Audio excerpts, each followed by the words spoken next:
Call order Board of Selectmen Tuesday, January 9th, 2018, in the Selectmen's office.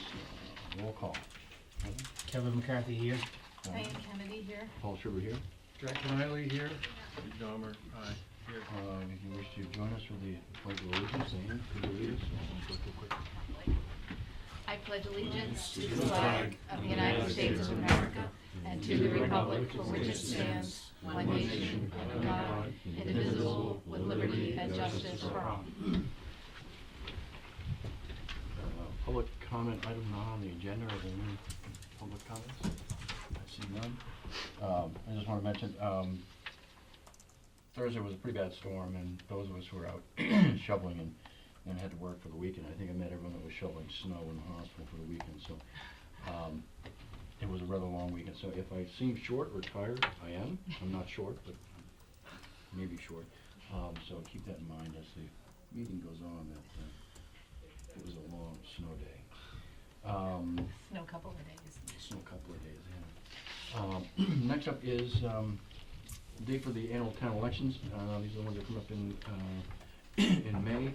Have a request from Carol St. Peter, the town clerk, to set annual town election date for Saturday, May 12th, 2018. The polls will be open from 8 a.m. to 6 p.m. Ask for a motion to approve annual town election date, Saturday, May 12th, 2018, 8 a.m. to 6 p.m.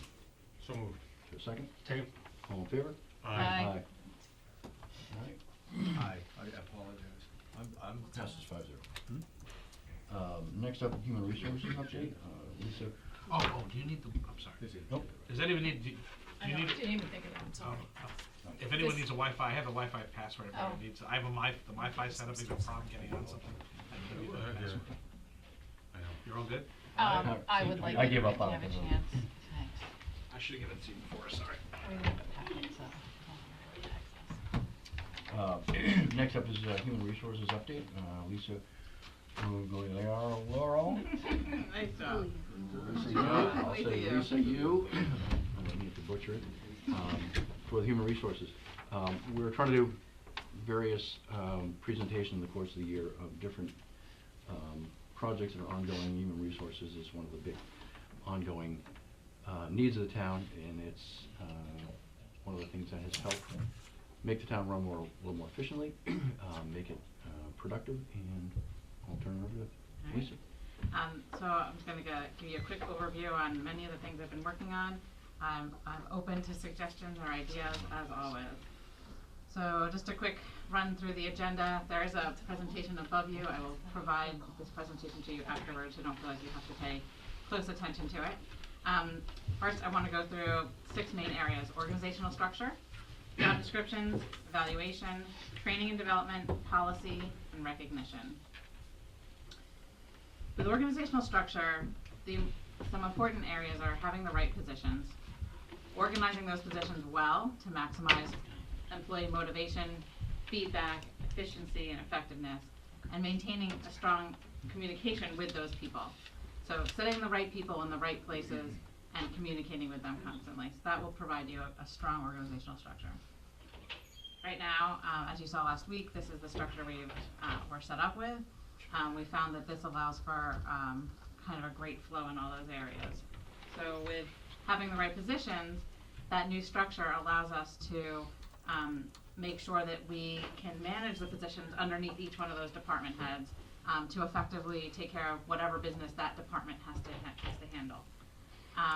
We put them into those departments because it's the best way that Chris has found to maximize motivation, be able to give them good feedback, and efficiency and effectiveness of information sharing. And then with maintaining a strong management communication structure, within this structure, he's now set up with various departments, some weekly meetings, some bi-weekly meetings, some monthly, and some quarterly meetings.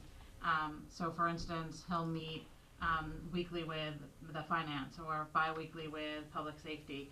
Every month he has all those department heads will meet, and every quarter every division head meets. So he gets every kind of supervisor of a department will get access to hear kind of what's going on, share ideas, hear about what's going on in town, and it gives him the ability to hear from them as well. So that structure has allowed him to set up those meetings effectively within his schedule and share information back and forth. Now, job descriptions. Here's a quick rundown of numbers. In total, we have 58 jobs that have that have a need for job descriptions. This is leaving out police and fire because they have civil service job descriptions. Actually, town clerk has an official job description too. That's not a town job description. So the numbers might seem a little different than what you've been hearing, but that we don't do job descriptions for a police officer because it exists anyway. So we have 58 positions, and for 52 of them we have job descriptions. Yeah. I wanted to see the one on you were gonna send us on the town planner. The job description for the town planner. Yes, I will send that to you. So of the 58, you see you have 52 outside of fire and police. I mean, you know, those are departments. Where would harbor services fit in this? Where would I'm assuming that community and staff services. And these are full-time positions. Well, regardless, I mean, I don't care if they're full-time. We have I would consider that to be a critical item, right? Which one? Well, the first one I mentioned is harbor. Yeah, Harbor there is services. a harbor. There's the harbor master, and there's a couple of part-time positions with that. There's Right, not it's full-time. really, yeah, I mean, even if you were talking about the department as Yes. a whole, right? Okay, I can certainly add that one. All right, so let me go back around though for just a second. If you're talking about, and I don't mean to call it by name, but I don't know Coral Brand's title. Is Oh, that okay. under community and Yes. staff services? Okay, got it. And that would be, so that's town nurse, et cetera.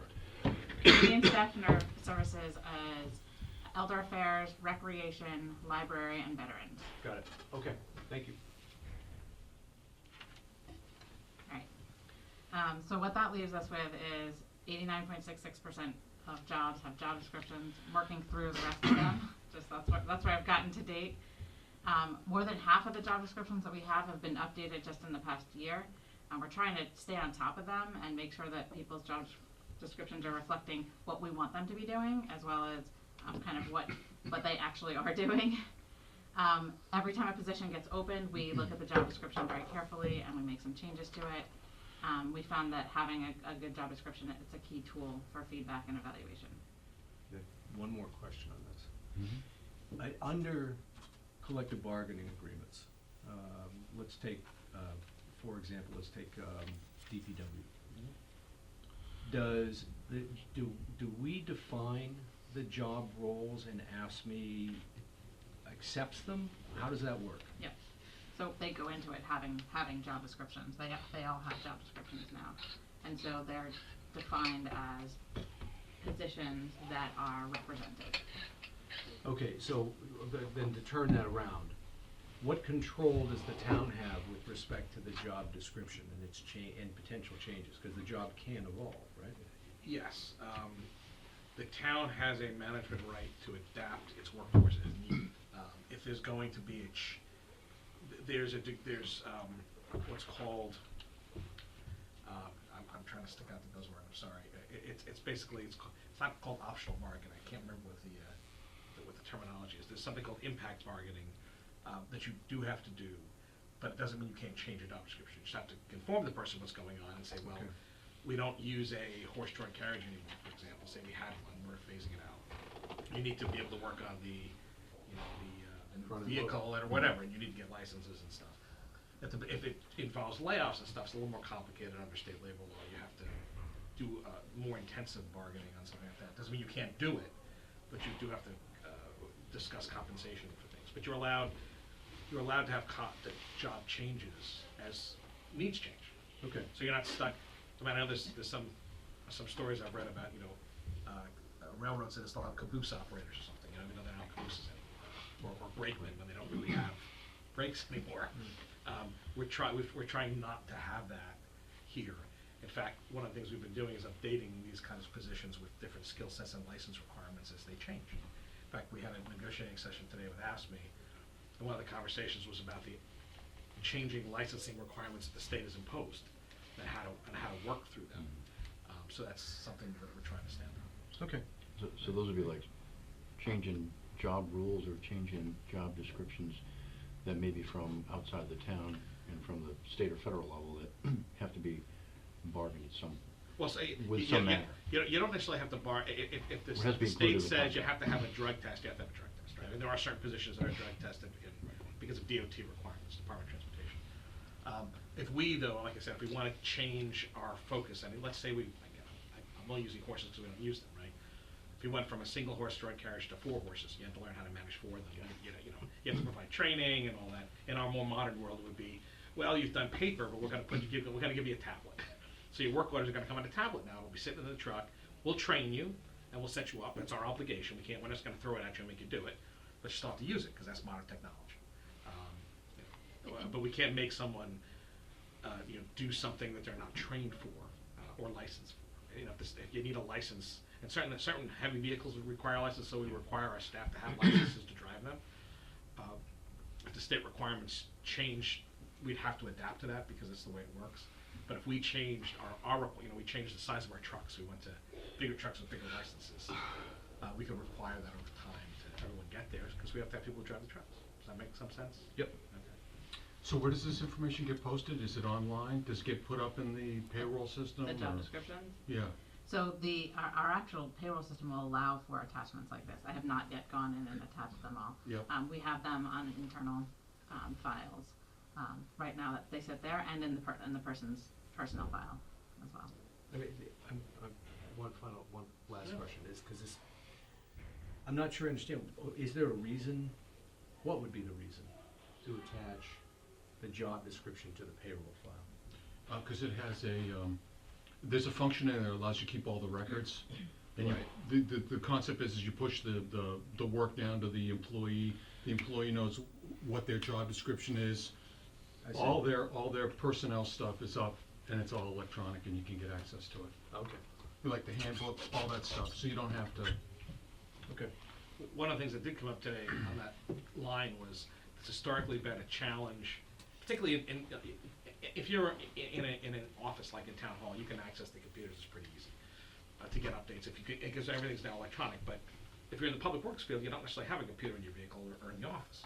So our payroll now, the biweekly payroll has your accruals on it, so you know where you are with vacation, sick time, and that kind of stuff on an up-to-date basis. That's something the new system allowed that the old one didn't really work well with. And that's something that's historically been part of a contract. In fact, I had an old contract a number of years ago that allowed people to go to the credit union to deposit their checks on payday. And I'm like, well, in this case it was like 2014. In 2014, that's called direct deposit. So if you want to go to the bank, that's great, but we're going to have direct deposit. In fact, we actually have that as part of our contracts, and we'll negotiate that one, I expect, and this has to be one, for mandatory direct deposit or electronic. You can get a pay card instead. It's like a debit card. So that then brings me to my final question.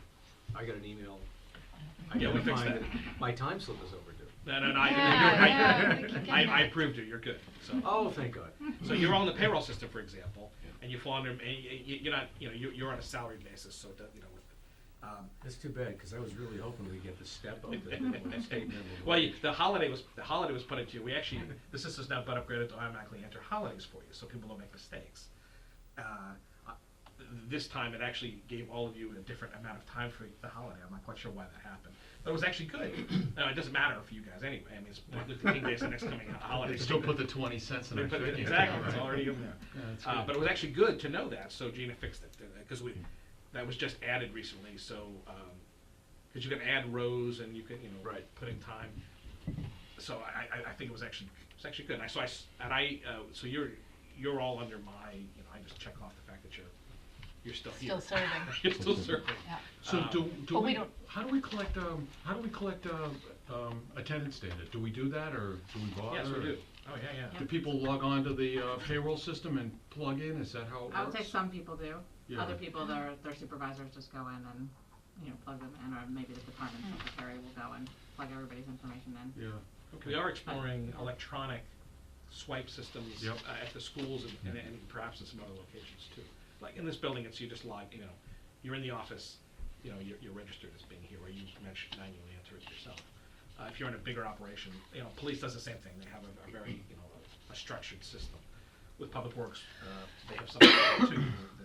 There's a sign-in, you know, their support enters you in. With the schools, because they're, you know, their janitorial, their custodial staff is kind of spread out. They're in the process of exploring, or I think they're starting there's an electronic swiping system that we're going to be putting into place over there, which should simplify things. I know there's only 3 buildings, but it's, you know, there's different people in different places. You don't always necessarily see them if you're at the middle school or middle high school. So I think that'll help. Right. Fun with job descriptions. Next up, evaluation. One of the things we use job descriptions for.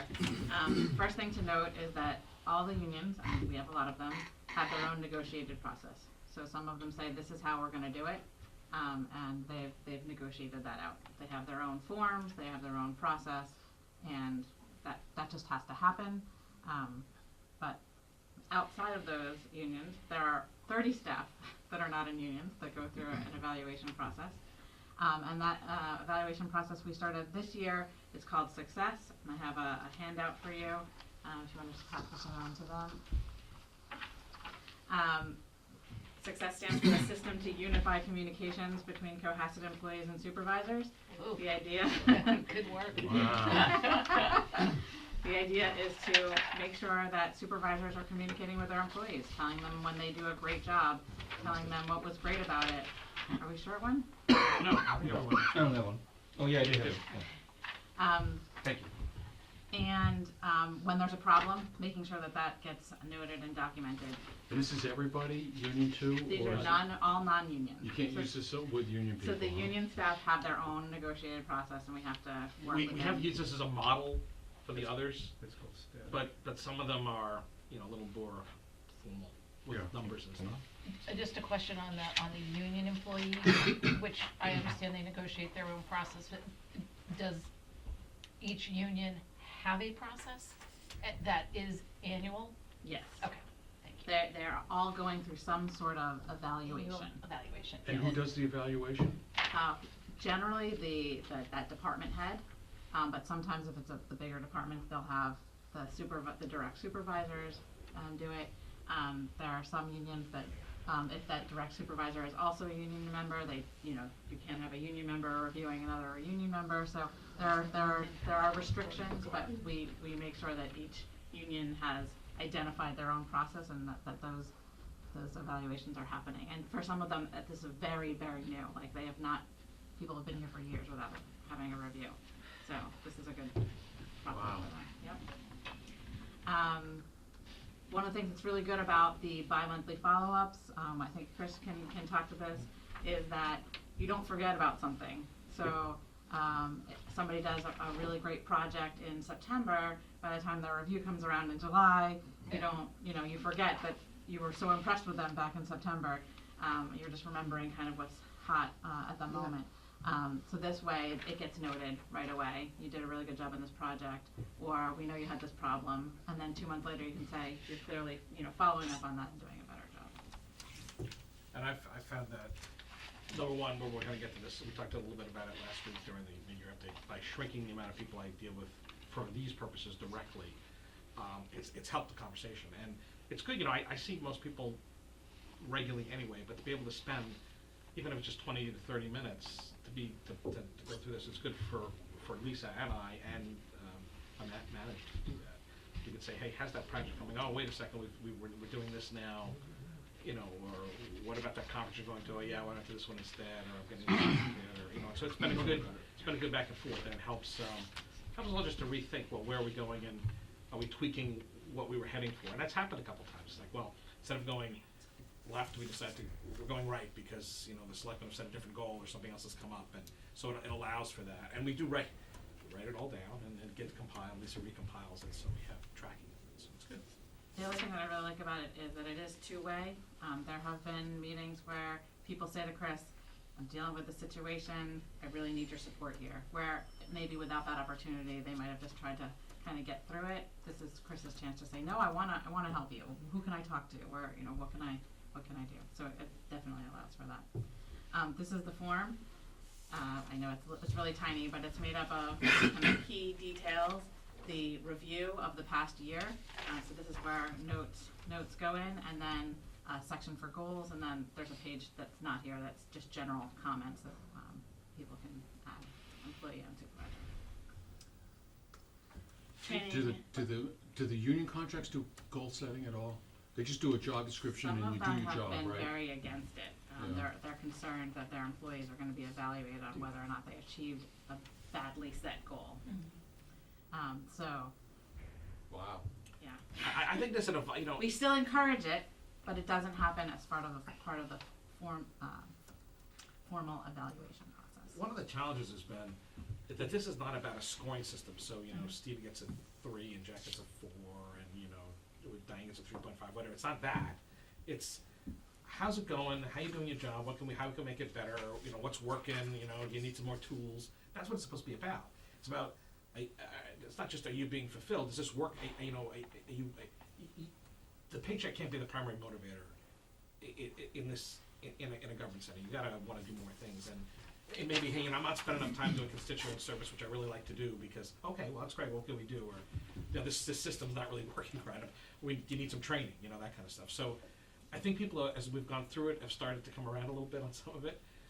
Some of the, the union central folks have not always been, they're not necessarily opposed, but it's more like, well, you may be doing it well because we like you, but what if someone later uses it as a weapon against us? Like, well, the goal here is not just about scoring people, though, again, the union contracts we have, again, police and fire separate, they're a very different structure, have the step raises as the performance based, so you have to hit some goals and, hit performance levels. And I think it's important, so and even if you hit a top step in the chart, because you gotta do that sooner or later if you're here long enough, it's still important to get feedback. And I think people have started, at least my impression, I think it's yours too, have started to say, yeah, I like this. It's good to have a regular conversation about this. This has been bothering me, or I'm excited about this, or I want to suggest this change. And sometimes they get really busy. Even next door, they do hundreds of transactions, and you might not have a chance to talk. Well, if we just change this one thing, we might be able to make this work better. And this gives it an opportunity to do that. It really is about a two-way street. If you're unhappy or you feel you're not being challenged or something, it's as important for the employer to know that and be able to bring the best out of you. Sometimes people won't answer without being asked. So this Exactly. provides them that Right. opportunity to say, Right. what can I do Right. to make it better? Absolutely. We're the customer service business, so you want to know that you got the tools to try to make it work. So this is applicable to the 30 employees. Right. And then The- unions and others Yeah, I have know, kind this of is their separate, own. this is, yeah. And that's about another 30 to 40 people, roughly, It's more Well, than no, that. yeah, on the town side. there's, because you have police and fire and DPW and library and clerical, and it's a good. A lot more than that. Yeah. I think it's, Yeah, I was, the math every time. I'd say another maybe 50. yeah. And would these be employees that chose not to be part of a union, or there's no union available, or both? So the 30 employees are mainly management, or people in areas that aren't represented, like confidential staff or, yeah. And by the way, there is a robust, I think, pretty robust system for the part-timers in rec, which I'd like to expand upon too. We've got an intern who works here, and I think engineering and public works is trying to start that. I want them to have a really good experience and, get some good feedback on what work, how they're doing, what's going on. And I know they do that in rec with the summer counselors, at least the management staff, they certainly do that. And I think it's good. It's good for kids to get a review process at 16, so they know what it's all about. Yeah. And then what goal setting's about, and objectives are about, and personal responsibility. It's better to learn that at 16 and 17 than at 26 at your first job, or 24, and you're like, what do you mean I have to do the goal? It's like, yeah. And sometimes when those kids are at the end of the season, or end of the year, end of the time period, they may give feedback, and they may actually appreciate that they're asked the question saying, well, what worked over the term you were here? What can we do better? And almost the exit interview process is very helpful for them. And I think as we try to ramp up and more of a formalized intern program, particularly with Public Works, but if we, Don's talked a little bit about trying to do something with finance as we get the opportunity, after he settles in a little bit more. It'd be great to have that. We want to start developing future positive public servants in key areas that aren't getting served. A lot of people are gonna be retiring in the next 5-10 years. It's the baby boom tsunami or whatever it's called, yeah, the retirement tsunami. So we gotta help feed the pipeline. Feeding the pipeline, right, Yeah. thanks for that lead in. Training and development, so as you heard, FY18, we implemented this, general training program covering 4 tracks: technology, management, wellness, and illuminations. For FY19, that should expand into department by department specific training. So for instance, finance will have specific, courses or conferences, and for accounting or in finance, payroll, benefits, something specific for the department. We'll look at each department. IT might go to special conferences or have networking opportunities or special technology training. There's a new Windows thing out. Public Works will have offered in-house and outsourced courses in safety or equipment. We've already started some of that a little bit, but it will be, there will be a whole plan for department-specific training. And then FY20 theoretically will take that the next level where we'll pinpoint individuals. We'll have individual training plans for each person. What are illuminations? Illuminations is kind of the catch-all category. So some of the stuff that we've had in that, social media, FOIA requests, like record keeping, responding to public records requests, understanding Cohasset bylaws. So like really knowing the town, the benefits that are available to people, understanding some of the laws, kind of the Potpourri of things. nothing else kind of falls into those categories. One of the things you're going to hear about next, actually, is in January, the illuminations topic is the Employee Handbook review. So that's going over policies that we're all kind of held to. That's really, really going to be an important one. So that falls into the illuminations category. Illuminating the next. Yeah. Okay. All right, training and development. Moving on to policy. So before that training is held, I'm going to need approval from you all on the policies that we're giving out. The biggest, there are 2 parts. The general policies, that's going to be an easy one for you because it's all the ones that are federally and state mandated. The ones that people really have to know about and will need specific training on, discrimination, harassment, ADA, that kind of thing. And then there will be other policies, like kind of secondary policies that exist already in collective bargaining agreements. They bargain out, time or dress or various things. So there's people that have agreements in existence will follow those, and other people will have kind of a handbook for how they should be managing those things as well. Do we subscribe to any training programs that people get online? I know when I started a job at a university, I had 30 days and I had to take about 4 or 5 different courses that were about an hour long on, sexual harassment and That discrimination. formality does not exist here currently. I just wonder if that's something that we should look into, and maybe that would be something we could look into with some of our neighboring communities. Yep. In fact, when Lisa and I were at a program, at the MMA, the Mass Managers, and I sat next to Stan Corcoran. who runs Maya, and one of the programs was about harassment training, and I said, it'd be great if Maya could do modules like this, because it's hard to get everybody in a room for these things, and they said, Chris, that's a really good idea. So I have my Maya board meeting on Thursday. So you can bring it up with me and see how he's doing. But I said, no, that'd be great, because I said, if you could do something like the ethics test, where, there's Yeah. something you can watch, at home or whatever, and do it, and then we know you have to do it, and you gotta print out a certificate, so, it would be good to do that. And he said, hey, that's a great idea, because they were talking about it from an insurance perspective. I went, well, all of us, Absolutely. some of the We stories want they told- everybody to play right. Yeah, and some of the stories they told, the council told were pretty amazing, actually, at They had 20. a whole thing on sexual harassment. But it'd be great to do that, and we don't want to, there are some things that are general, and there are some that are very Massachusetts specific, every state has their own little tweaks on these things. So I'm excited if they can pull something together, so if you can bring them up. that'd be Absolutely, great. we'll bring it up, yeah. Thank you. All right, and then the last thing is recognition. So far, the past couple of years, we've been able to pull off what's now an annual event, Employee Appreciation Event in the spring after town meeting. We also look at recognizing longevity. Right now, by law-wise, people get a certain amount of money after X number of years. But we also have events. You remember the 25-plus year service recognition. So that's important to recognize longevity in that way. Also retirement. We recognize people once they retire. But we do need to do more. I'd love to highlight staff achievements when people get certain certifications, or when a big project is done, or when they get a promotion. Like, highlighting that would be great. Recognizing outstanding customer service or impact. You worked on this project that had a huge impact on the town, and we want to recognize this person for that. And also focusing on staff culture. I've really been working on that, but there are still departments, and I'd love to kind of have everyone feel like you do this part and I do this part, but we're on the same team. Yeah.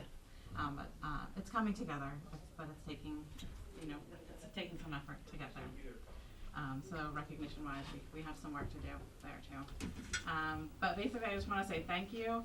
When this position was first created, there was a lot of, I'm going to call it opportunity, and there still is. So there's still some work to be done.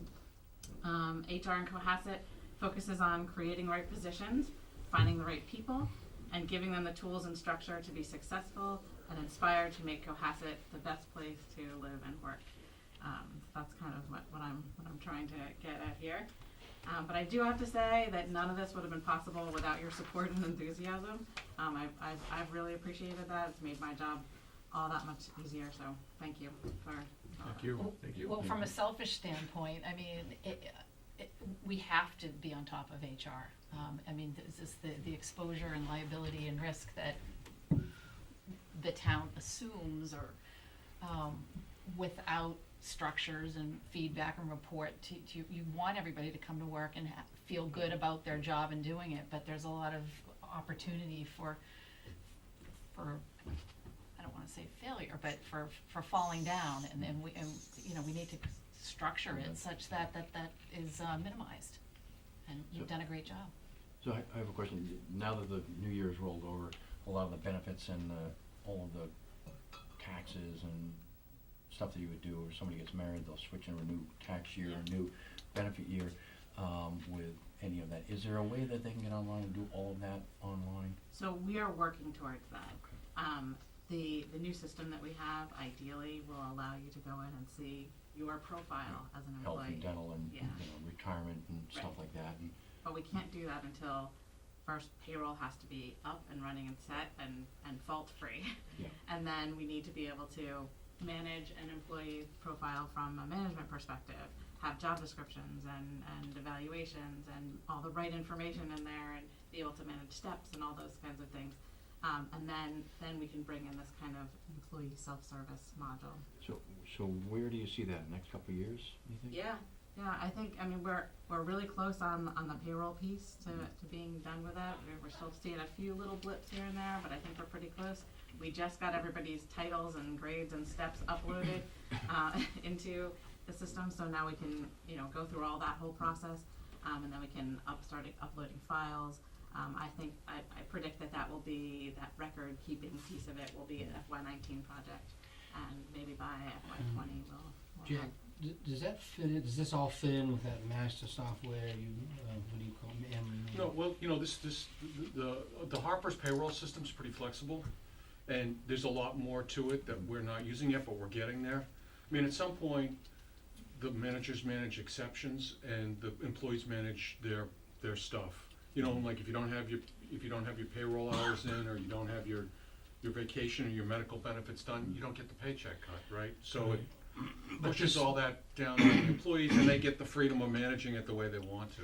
So that's the idea. And this software fits into that overarching software. Yeah. What is it And called? Harper's, What is it called? Munis. Munis, yeah. Munis has its own payroll system, but Munis is also pretty flexible, I It think. can work with Harper. Yeah, But Munis is right now we don't a have vision, Munis. right? Yeah, That's right. where. And Munis is gonna, if we do go to Potentially. Munis, and that's something we all need to talk about. Yeah. It's gonna take a while for us to implement Munis. I mean, Munis is at least a year-long project, and if you wanna go all out, it could be 2 years. So we're looking at 3 years down the road before we'd have anything.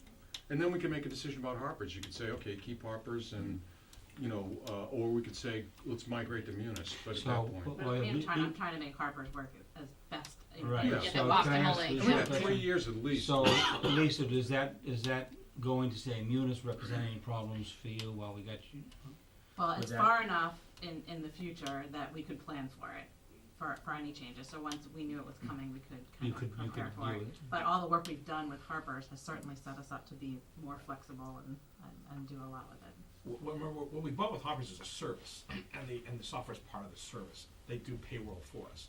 The town hasn't done an internal payroll in a long time, and most places don't anymore. They use, whether it be ADP or Harper's or some other third-party vendor, it's often done by someone else. And that's, you know, taking the withholdings and sending them to the government and doing all the filings and all that other stuff. So we've done, it's not just software, there's a service piece to Okay. this too, so, I don't think we ever wanna bring that in-house. No. No. So, again, Harper's, ADP does a combo service too, it's just they're a little more expensive as it turns out. And there's a piece, as has been pointed out, there's the HR piece of the Harper software, which we're getting into is, Jack experienced when you uploaded all your stuff as a selectman. There's a lot of stuff you can put in there now, you don't have to come to the window and pass everything over. Jane will still sit down and go through a benefits conversation with folks that she's done with some new staff recently. But a lot of stuff can be done electronically, which is really great. And more updates are gonna be pushed out that way. Again, the fact that timesheets are electronic has really made a very positive difference. We were literally using paper until, 6-7 months ago. And while there's been some, transitional changes, just because there were a lot of things that the town didn't do that we need to do more of. I think it's been a learning curve, but I think we've come around on some of that, and there's a lot of good that's come out of it. The other thing is just to go back to where we were 4 years ago when I sat there where Lisa is. It was like you got to do something about HR because there was really not a lot done on HR. And by the way, Cohasset was not alone. That's very, very common. When I talked to the folks over in Hingham, which were a little bit ahead of the curve, Dave Baszler, still our HR director, was their first HR director. Yeah, nobody's They're a really paying little attention to slower this, on right? that, yeah. And it is a more complicated world, and there are more rules, and there are more issues. And one of the things that we've been able to do here, and it's not, we're not going to be perfect. There's going to be employee challenges every once in a while. Is that there are things that are being headed off that never get now much further.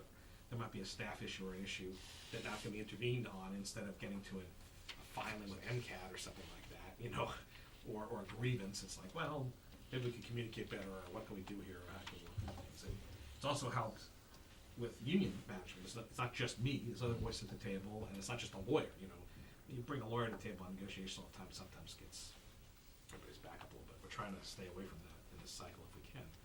I think it's been helpful. It's really, I think it's paying some dividends with staff. We've been able to hire people, showing the culture development has really been very positive. And again, it's testament to the fact you've been supportive of this. It doesn't happen overnight.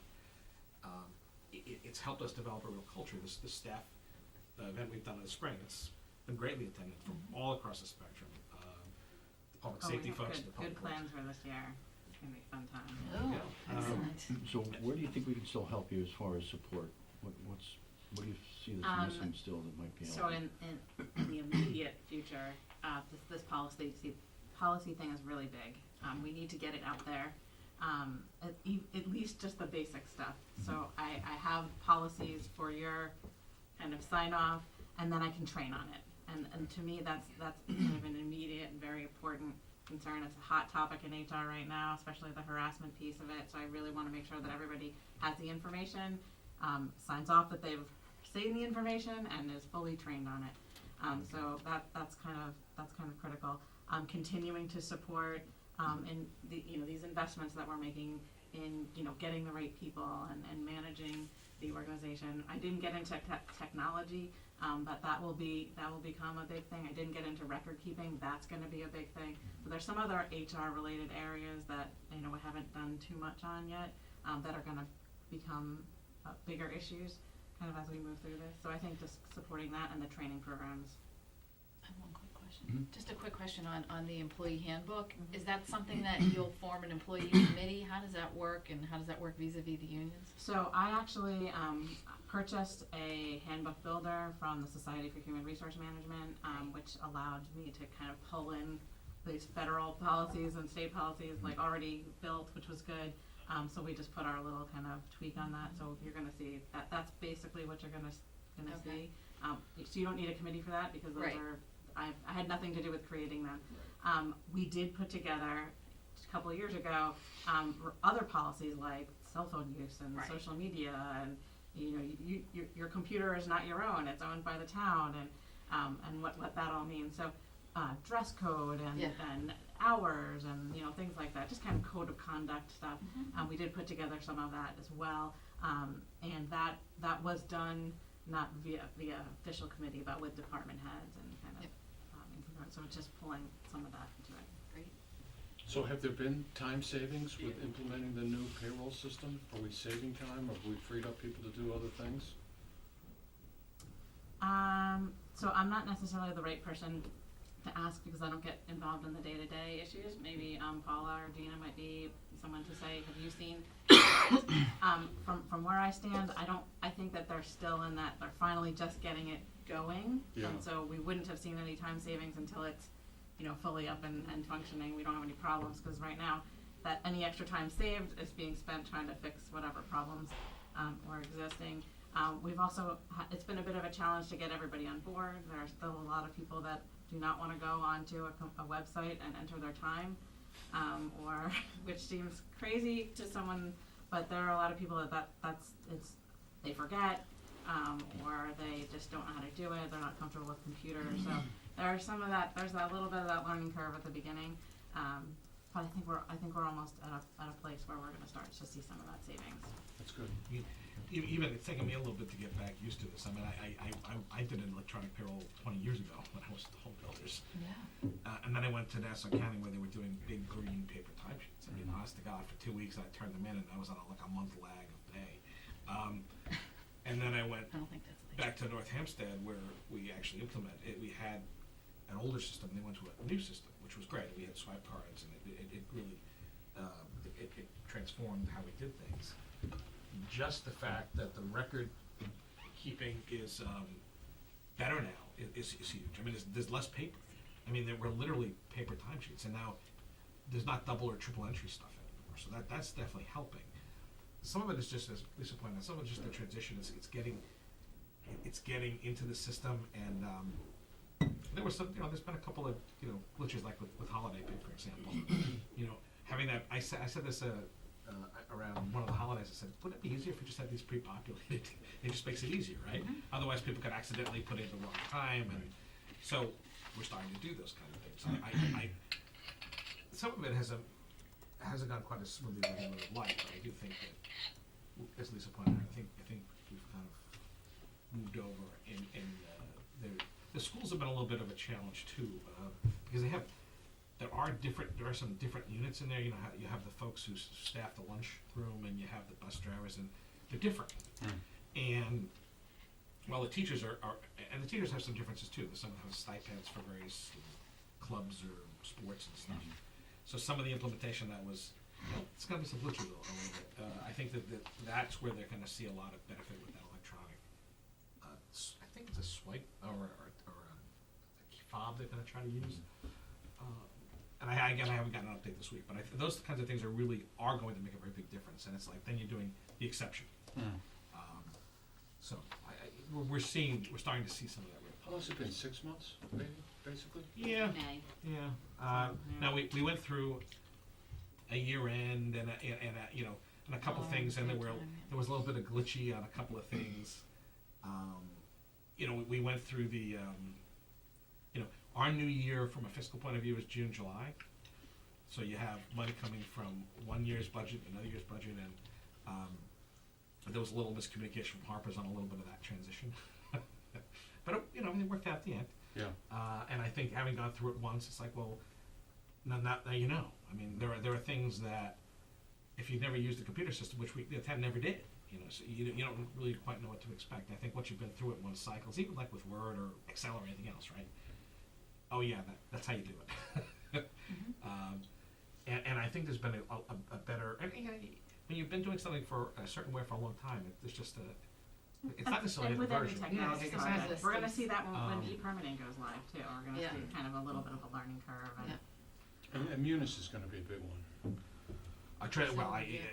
Anytime you transition the financial statement software and our accounts payable and our general ledger, but we're still a little bit from hitting that. But I know there's there are, not to digress too much, there are ongoing conversations about how we might do something on a regional basis, or at least a multi-community basis, as opposed to the old model, because the old model of like, you know, customer client, it's just not, it doesn't work the way it used to. And you can't penetrate small towns if you're gonna give them big giant bills, Right. because we're not Boston, you know, Right. and I don't need everything in the suite. Well, maybe you work at something a little bit differently, and I think there seems to be reception. Ron has had conversations with some of our neighbors, and I know that there's some real opportunities. And I think we're gonna start to see that, because software companies are also saying, hey, there's a big market here we're not tapping. Yeah. We need to adapt our software to make that Those are work those too. things, yeah. Most governments are not Boston or Worcester, right? Or We're all Cambridge. doing software as a service, and if Yeah. Munis doesn't do that, they're gonna miss. You know, Microsoft's gearing up. I was very impressed. They were pitching me hard when I was at a conference last Yep. year. They've gone full boat into government services, and they can scale. They've been scaling forever. So And they got the money to back it up. Yep. I think we'll see some interesting.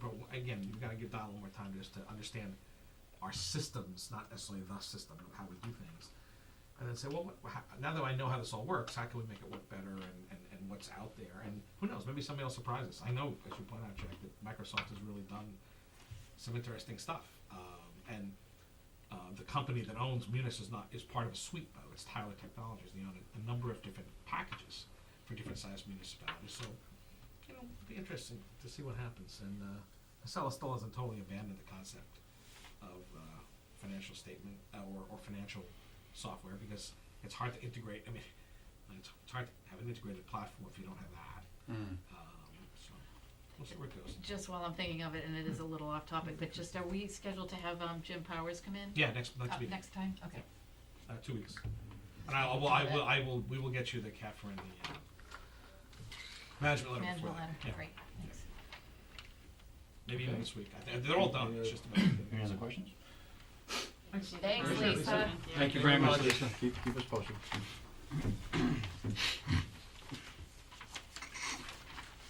So the next up is town hall project goals, objectives, and budget.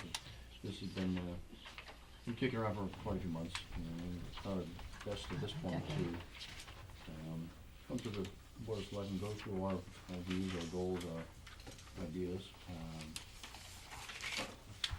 So we've been evaluating the replacement of town hall for quite some time. I think it's the third iteration. So I asked that, we go through a list of objectives, goals, and timelines required for the committee to present as a consideration of town hall for annual town meeting. I'd like to go through, and if we can, equal time for smooth discussion that provides for the views of various board members. I'd like to start with a 3-minute round, go through each selectman, and then a rebuttal of 2 minutes if anything's been missed, and go through as best we can, as succinctly and as professionally as we can, going through the objectives and the needs and the consider a financial overview, as well as considerations that need to be switched over to the selectmen's. Yes. Just a procedural kind of question, are we gonna use,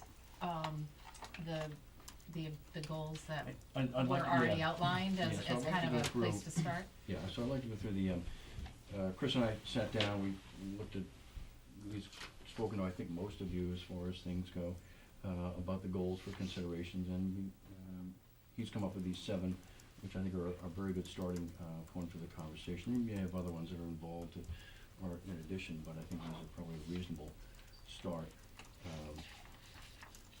if that's okay. So, Steve, you wanna start? Yeah, I'm Okay. quite all right to do that. So I'll try to, I'll do the timer thing, but I'll be judicious in the use of it. May I respectfully request that, we recognize that the desire to keep it brief. Yep. That brings back some very horrific memories of a past chairman doing the same thing, which really came around to nothing more than a functionality. Then just So I be appreciate that. succinct Thank you. and brief. So, as you know, I've been pushing on this topic for quite some time, that we might collectively come to objectives. And it's not loosely that I did it. I actually had sat down some time ago and thought of 4 of them.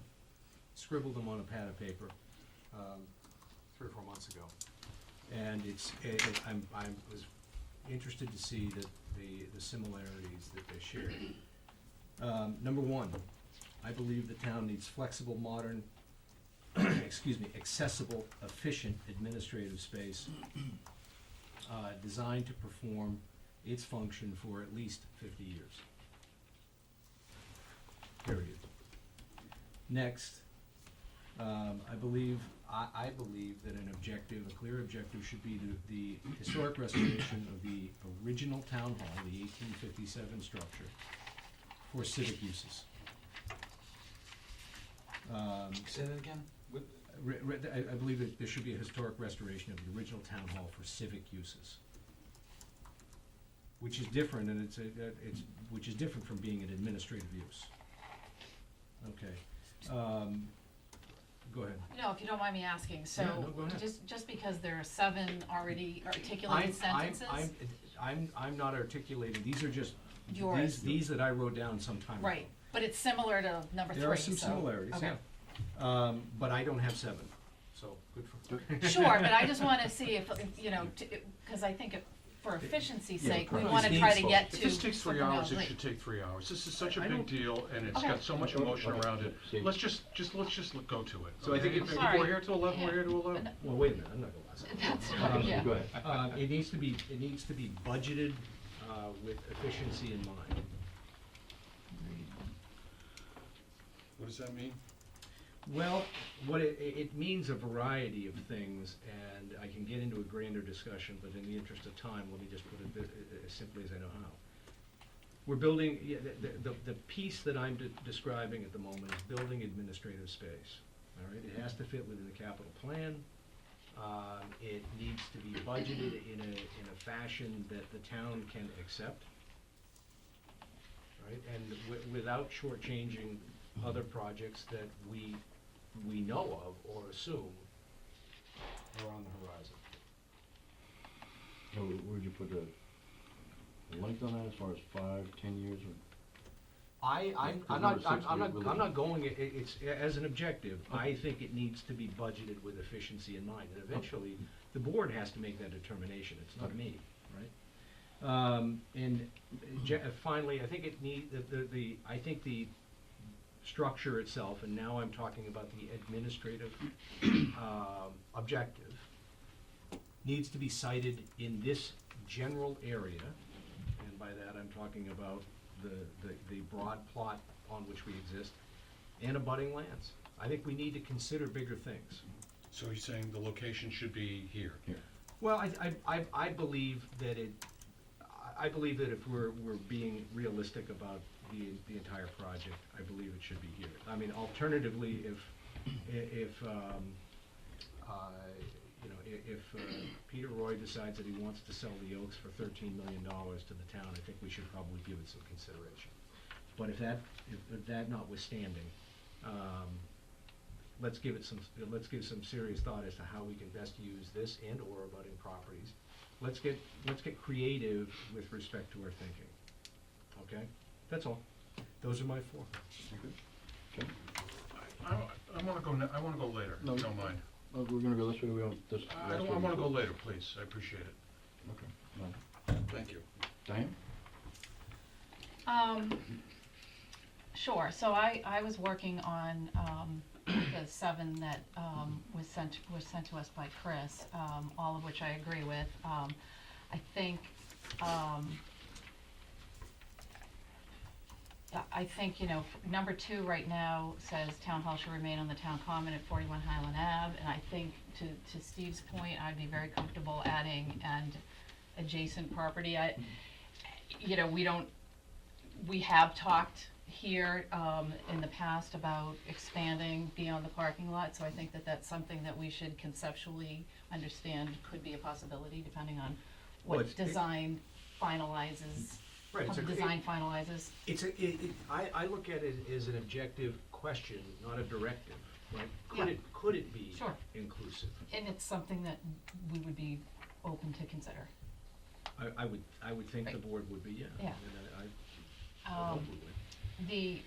on number 3 says the town values the 1857 historic structure and its auditorium space and seeks to restore and preserve for future generations as a center of cultural and community activities. And I would recommend that we add the word, and we can, you know, depending on how the conversation goes, add the word civic. I don't know that it needs to replace cultural and communities, but I think it should go first, because it, first and foremost, it is kind of the civic hub of the community, especially the old one, because that's where we vote. And I think that that's probably the most important function of that space, and it's something that, as in the previous iteration of a conceptual design for town hall, one of the things was the newer building was going to be much larger because we were trying to add a third voting precinct, which we know we're going to need. So I want to make sure that whatever we do with the historic preservation, that still becomes, or we still reserve that space for voting, because other than that, I think the options of school voting and all that is something that would set a lot of people.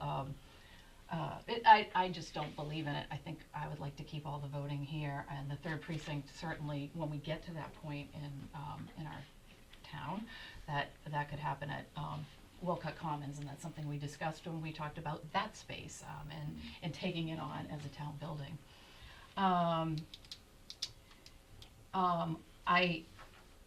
For me, I think one of the most important considerations ultimately is to make sure that we go into town meeting, annual town meeting on April 30th with this project, however it plays itself out,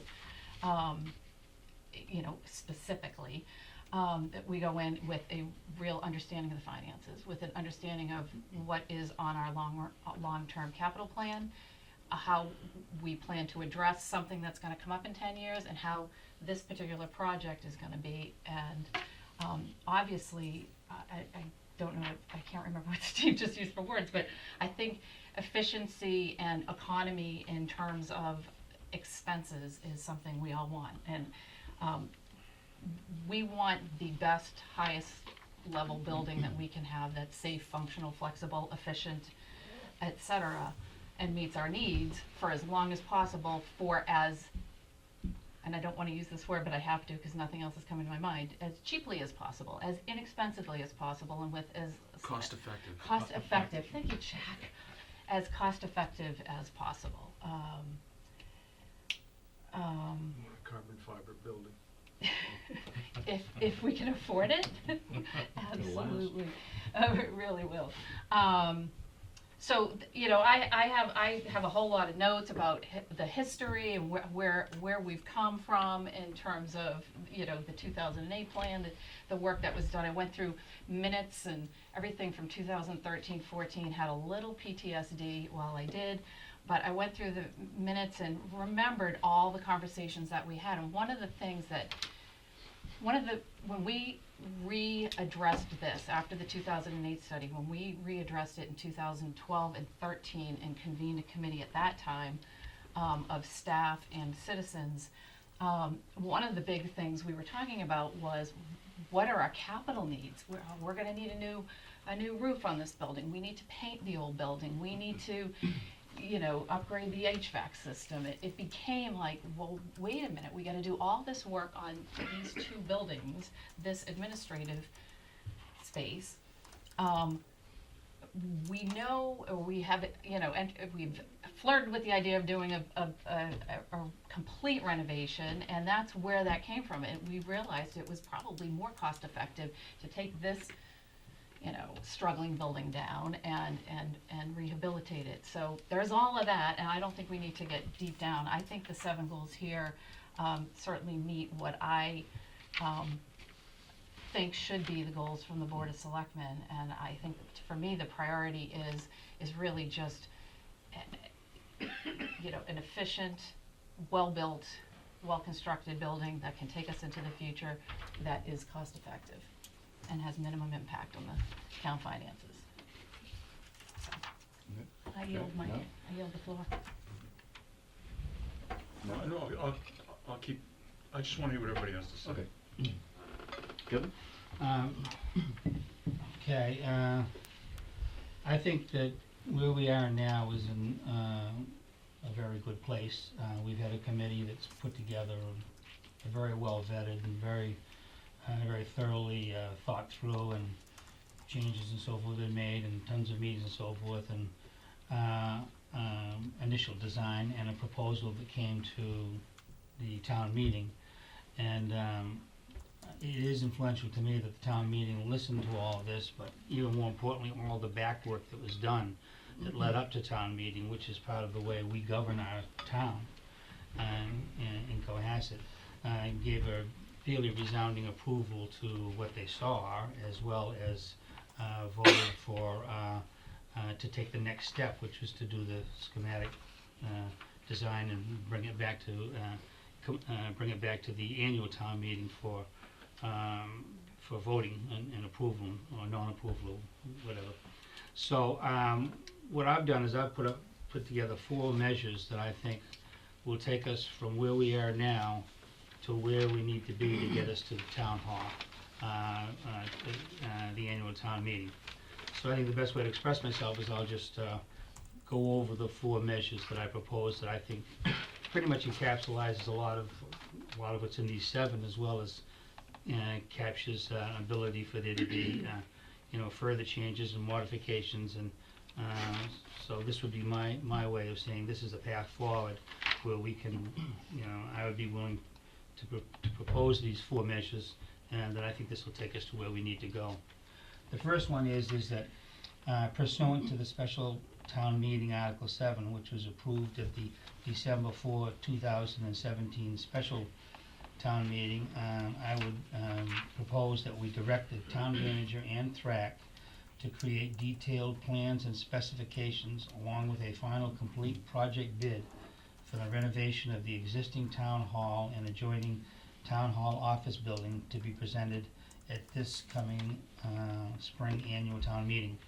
So that goal, I took words from the actual warrant that the town voted on, as well as where I think the next big important step is. So I think that would be a big step forward if we were to do that. The second measure that I want to see is that I would propose that the town hall renovation and reconstruction contemplated by Article 7, which was approved at the December 4 special town meeting, be located on the town commons and within the same footprint to the extent practicable.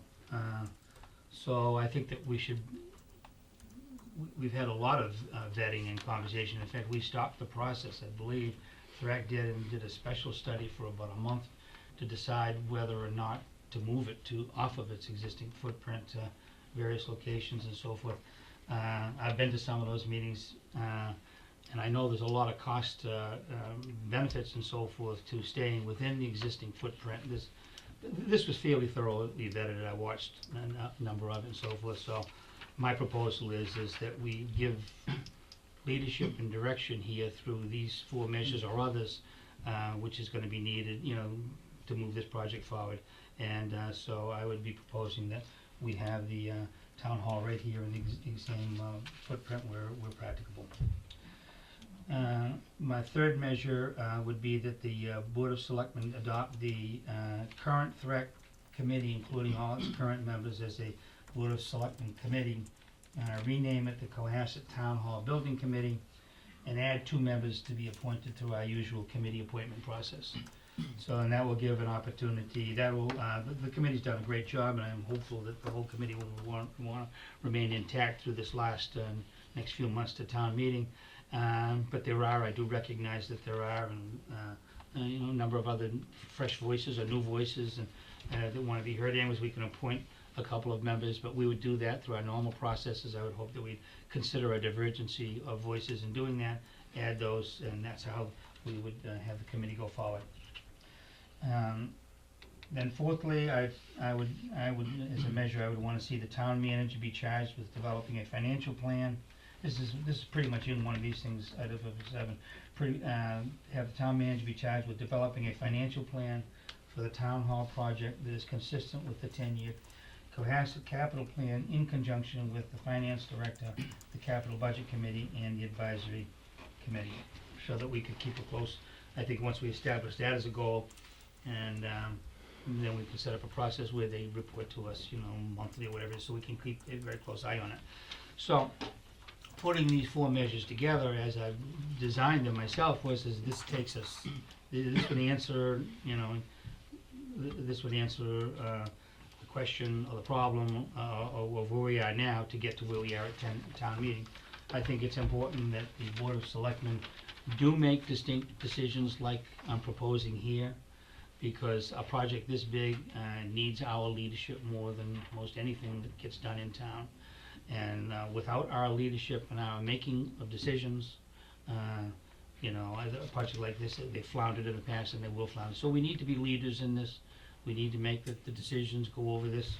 And my view is I'd like to see it go the direction of these 4 things, because that'll get the job done as I think is fit, is proper for the town.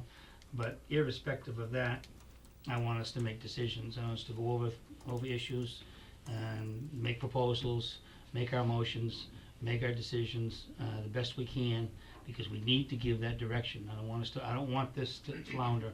And the selectmen's meeting, this project made a huge amount of progress, and I don't want us to muff it up here by not giving good direction. That's part of what I'm trying to do here. And then we make our votes. We take our votes and then move forward as professionals that we are. And that's where I'm coming out on this at this point. Diane? I just want to ask just a couple questions, because of the 7 that Chris sent us earlier, I think Kevin's 4 are incorporated in that. So when you speak, if maybe it's worth mentioning the 7, because they're the same as Kevin's and even Steve's to some degree, with some word smithing. One question I have, and it's probably for the THRAC, is that Kevin's language about the same footprint, because my understanding was the building that was proposed, the newer building that would replace this building, was actually not exactly the same footprint as this building. So I think we should be careful about. I think you said within reason. I said we're practical. Right. And I think it is essentially, they had to move it somewhat for some justifiable reasons, but I think we're talking feet and so forth, so I put in the language, we're practicable. In other words, the essence of the idea, though, is that the picture as we saw it at town meeting, what they voted on, essentially was what I'm proposing we stick with. Right, and So that building may change a few feet or whatever. Right, and I would actually, when we get to this part of, I would say maybe we need to be more specific about what you mean by adopting the latest footprint of the building, as opposed to mimicking this footprint. Kev, Steve? Yeah, Kevin, what I picked up out of your first commentary was essentially follow Article 7 through to schematics and go, which is, to me, an outcome rather than an objective, unless your objective is just to follow Article 7. And I thought the whole conversation here was, what is it we're trying to achieve with the building of Town Hall itself? So I just come back and ask, what's your objective with respect to the construction of Town Hall? The objective for this project. No. Well, the objective just for the construction of Town Hall. The construction of Town Hall is to develop the schematic drawings and the bidding prepared for town meeting. I also would say, though, I did purposely include language from the warrant because the people spoke, and the highest level in our democracy in this town for the last 300 years is town meeting, and when the town meeting speaks, it commands a tremendous amount of influence. So I kind of melded that language in for that purpose, but this would be an objective. Let's step back for a second. Town meeting has absolutely no authority over real estate, real property. That rests only with this board. And that was the entire purpose for having this specific conversation, because it's the one that the board should have had a year and a half ago. And so that's why I'm asking the question. Yes, I respect that the town can tell us to spend, that we are allowed to spend money. They can authorize us to raise the funding. They can approve a project as it's been presented. But the reason for this conversation is so that we can be united with the objectives, so that THRAC, because I believe the board had reached agreement that it is our role to direct THRAC, right, so therefore we should adopt it. It's my understanding that we were gonna focus on objectives rather than outcomes. The outcome is actually what would be the work product of But THRAC. that may be an objective.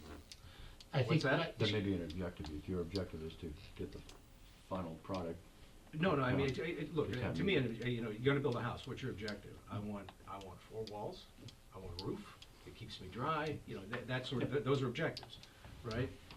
The outcome might be completely, a completely constructed, decorated property, that's wonderful. But that's the outcome. My question is, Yeah, what are sure. our objectives? May I?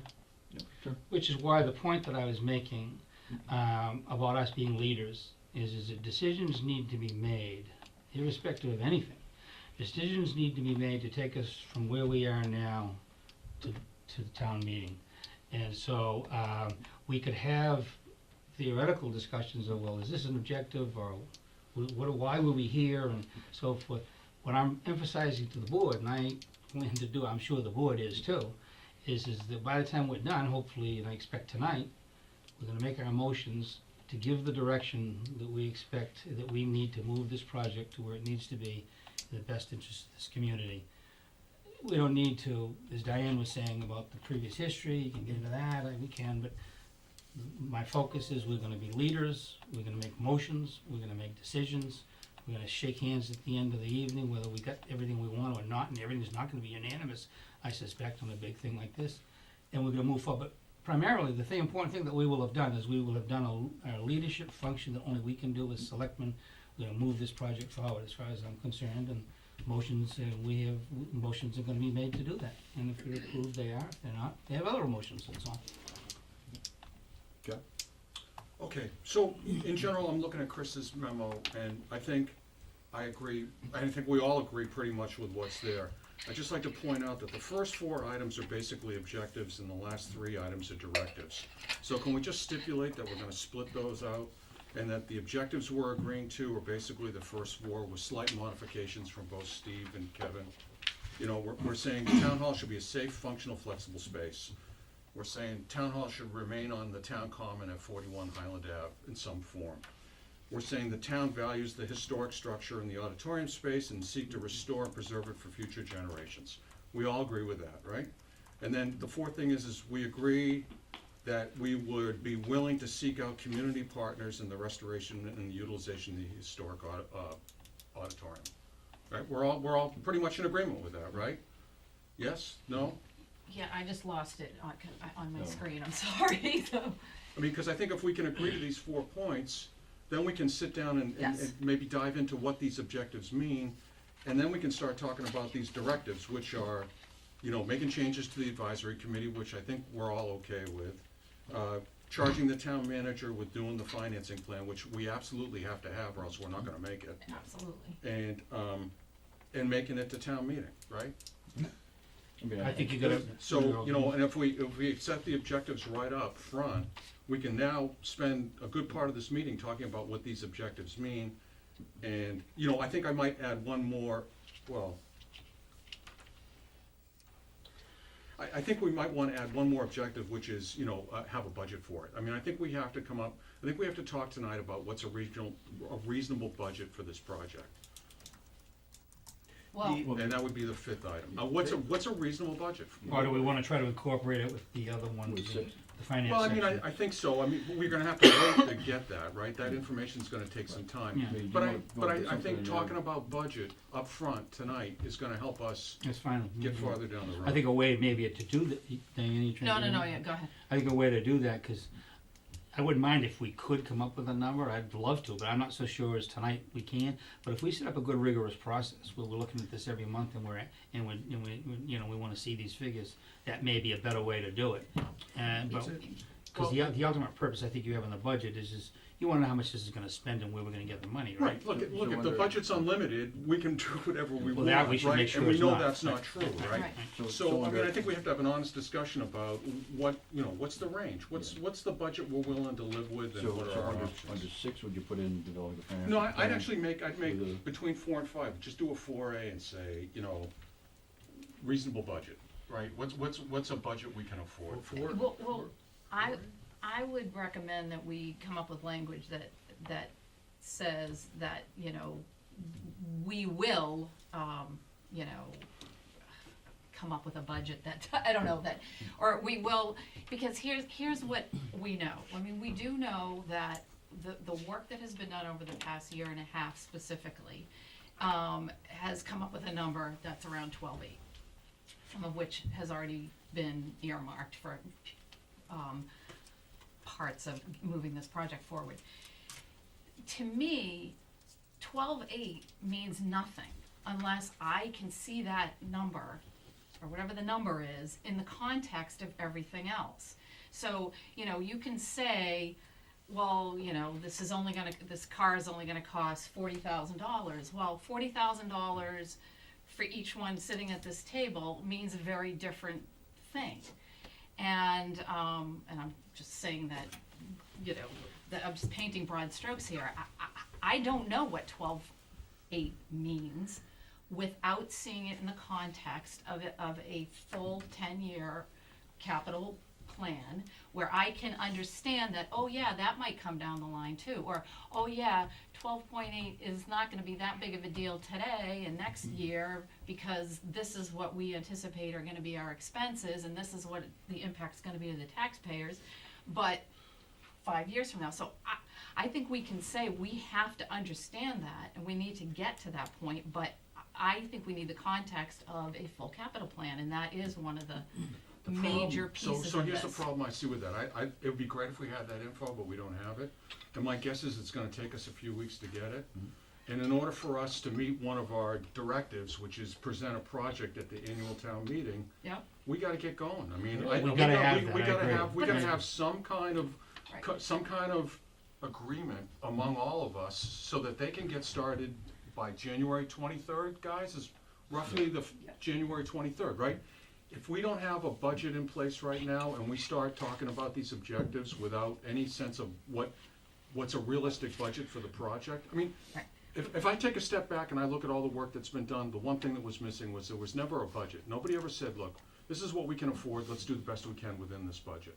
And now, you know, I think, in an implied way, this is what we've done. We've said, 13 million sounds like a lot, let's, you know, we really need to take a look at this and come up with less. So I would like to have us tonight say, you know, we've got a range, right? We've got a range. We've got 13 million without overruns and change orders. My guess is we're looking at 15 to 16 if we're being realistic about this You wanna thing. put a cap on it? You gotta set an objective. In other words, we're here to give guidance Or do you here. wanna say like, put forth a budget that is consistent with the 10-year? Steve, I'll get to you in a minute, I just wanted, so do you wanna think about like putting it under a guise of a 10-year project? Overview of all the capital budgets? So you mean make a declarative statement like, the Make sure it's project within- has to fit within within, the has to 10 be reasonable and, fit within A reasonable 10-year forecast of the the budget, capital capital budget, plan, capital you know. plan for the town, something Yeah. like that. Okay, You know, yeah, I mean, I And think, I- I don't know exactly, 'Cause I mean, I the don't wanna- language is important, so let's just spend a minute or Yep. two thinking about So it. And the then- controlling thing, I'm sorry, Steve's trying to get. Yep, Steve, Yeah, go ahead. thank you, guys. I appreciate that. The controlling item here is that you, as an old boss of mine once said, good, fast, cheap, pick any two. Right. Okay? The controlling language here is you set a timeline for yourselves here by saying, okay, number 7, we accept that. April 28th, that's the drop dead date. 30th. There's 2 more days. Telling people today. What the hell? What if the ideas that THRAC comes back with are creative, structured, and require time? Then we have to look at the. No, this is rhetorical, and I'm bringing it back to you, saying, look, guys, you've got a good question about the budget. Who are the people that should weigh in on the budget? Well, Town manager. town manager, Finance finance director, capital budget, advisory, THRAC, And the right? selectmen. And so, And the selectmen. Right. Yep. Okay, we're looking at 3 months. Our good, fast, cheap, pick any two. So my question for you all is not to take off the onus of going, as a directive to attempt to make the annual town meeting, but rather, if it compromises the value of what we're bringing back to the town, should that be an at-all-cost directive? And I don't think it should. Well, This is, look, You mean town meeting? go back, I sent each of you guys a link. Did anyone happen to look at it? Yeah, sure. Okay, great. Okay. What did it talk about with respect to timeline? Yeah. Is that appropriate? A town hall, in most cases, takes about 3 years from inception to groundbreaking.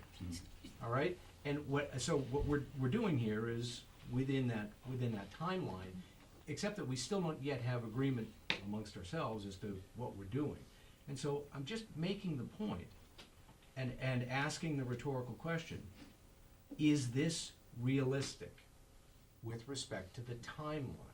The, Yeah. Okay? yeah, go ahead. I would say yes. I mean, I think that, we saw when we were putting forth the original track recommendations for the drawings, we pushed town meeting back for that purpose. We pushed town meeting back. I'm just. Special town meeting. I- So if this comes to the point where there is, a huge hurdle, yeah, we certainly could. But I think using that as a hurdle and as a timeline and as a goal, I think it's reasonable.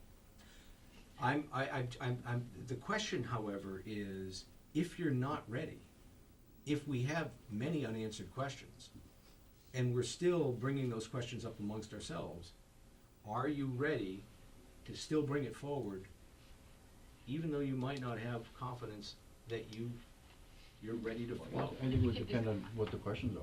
I think if it's minor modifications, I would say yes. No.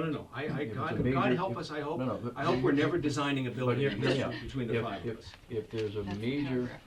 concern or major problem, let's say they start breaking ground here, a rock or something that's gonna make the cost structure, or something else by looking at the engineering project and engineering plans, or something that's grossly wrong, then that would No, change. I'm actually thinking about something that potentially could be grossly right?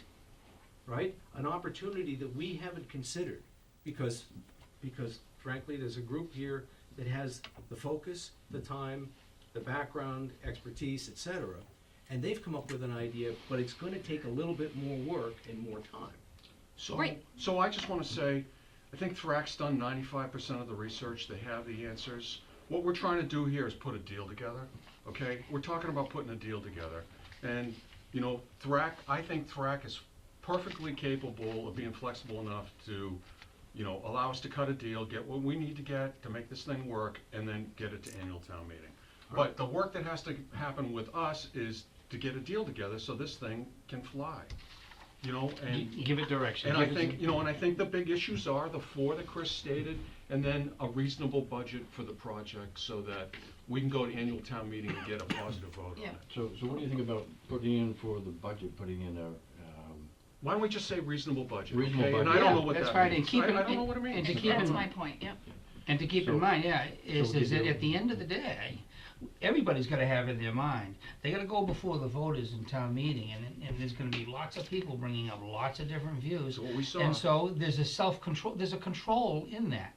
And another virtue though of that is that at the end of the day, it's the people of this town who have a right to get a vote on this because they've pushed this project so enthusiastically, but it's the people in this town, they're gonna say yea or no to the amount of money. So we're doing the best we can, I think we should be reasonable and give parameters, but keep in mind, we'll have a whole process, a democratic process that I'm comfortable is gonna lead us to whatever result it is, I can accept it because it's worked for Yeah, and hundreds the of only years. thing I would add is, we want the highest and best use for both Right. buildings, right? I mean, with the old building, we want it to work as best as it possibly can, and have the highest and best use. And we want a brand-new administrative building that we've already said is flexible, it is gonna serve our needs for the next 50 years, easy to fix, easy to maintain. We know that, so. so would you put Those are our something like, objectives, yeah. where it says town manager is charged with developing a reasonable budget for financing?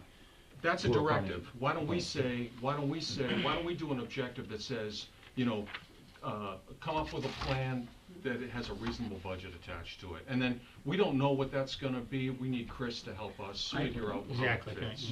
May I suggest that as opposed to being that vague, The budget shall fit within all anticipated needs of a 10-year capital plan. Leave it at that.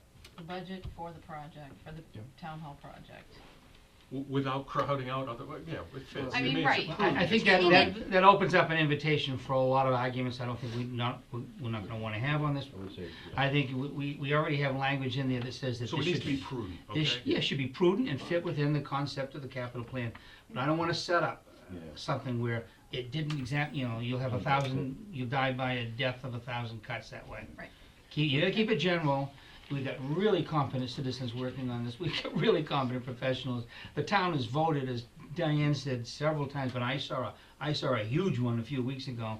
We got a lot of impetus on this. Common sense. We gotta have some faith that a project like this, a town of our quality, and we're a great town, can do this project, and yes, we can. And no project of this magnitude can you take off on and not and be able to anticipate all the bumps and things. But we can handle all that. We're very capable. I'm very confident the town can do this. So So a reasonable, prudent budget in there is. yeah. I think it's reasonable. And that, of course, is open to interpretation, but Right. those are the discussions we'll get to when we have a full landscape of financial information. It's always easy to spend somebody else's money. Absolutely. And Yeah, so But nobody let's- wants to do that. I mean, That's- well- it's incumbent on the people that want to spend less money to make that argument, you know? Right. You're carrying forward the point I'm attempting to make. Okay. Okay? So then, what's that? Yep. So then we're gonna. So, okay, so we're gonna take those 5 as objectives and then deal with the directives Well, we gotta afterwards? make a mind. Oh, sorry. So, I looked at these items, Chris and I had sat down yesterday for several hours going through, and, the obvious, one of the things from my point of view is that I wanted to get a functional workspace for the town employees and volunteers, because the town hall itself is not just daytime, it's nighttime, it's organizational structure of governing, of volunteer work at night, it's regular governing during the day, so I think the flexibility of the town hall itself needs to be clear. I want to replace and renovate the town hall to upgrade to the code required by law, that's in the number 1 there. So that means Old Town Hall or New Town Hall? Oh, I think But- both, yeah, I think both, because, you have to get both of them up to code. I mean, just the stairway alone is not up to code. So it would be under 1, which is a compilation of the others. Okay. I really think we need to keep it on the commons and keep it on the present site, whether it's the exact footprint or this location. I think it's been here, over 250 years, so I'm not willing to move it. I think Thrack has gone through a myriad of options, and I think this is the most reasonable that's gonna be accepted by the town. The needs, I think the administrative and functional space, in addition to the cultural historical aspect, which is, I think, under 4. And then the other thing is the timeline of the town hall project, which I think it was, one of the items that was handed out was the timeline that the firm had recommended for that, both from Thrack as well as from the engineering firm. And then the other is, I put a 5-year capital use, but I think probably 10 may be better with respect to town hall funding and the financial overviews of that. I did, and I do believe we should charge the committee with the current members to be reappointed as a town hall construction building committee. And then the other thing was to charge the town manager and the finance department with funding options as an overview. Now, there's lots of ways to fund things, whether it's state, local, federal, or donations and all that. So I think that was in number 4. I'm sorry, 4 and 6 actually. So those are my views. I mean, I think honestly we could probably trim it down to the 4 and maybe So- those 2. We'll make it, we need objectives for Thrack. So we take the 5, do we take the top 5 as the objectives for Thrack? Yeah. So the top 5 would include the reasonable budget, that's Right, number 5. exactly, yeah. So we're pretty much, as we have it, and we can wordsmith in a minute, with the 5th being the budget, The reasonable budget. reasonable budget, which And- I'll and try to figure out. TBD. Hold on. If I may, That's I'm okay, I'm sorry. good, I No, yield no, I yield the floor. If I may, I'd like to segregate for a motion moved that the Board of Selectmen adopt the town hall renovation Advisory Committee as a selectmen's committee affirms the work that they've done and charges them with continuing to move the project forward consistently with the goals which the Board of Selectmen will adopt. You wanna get that? Second. It's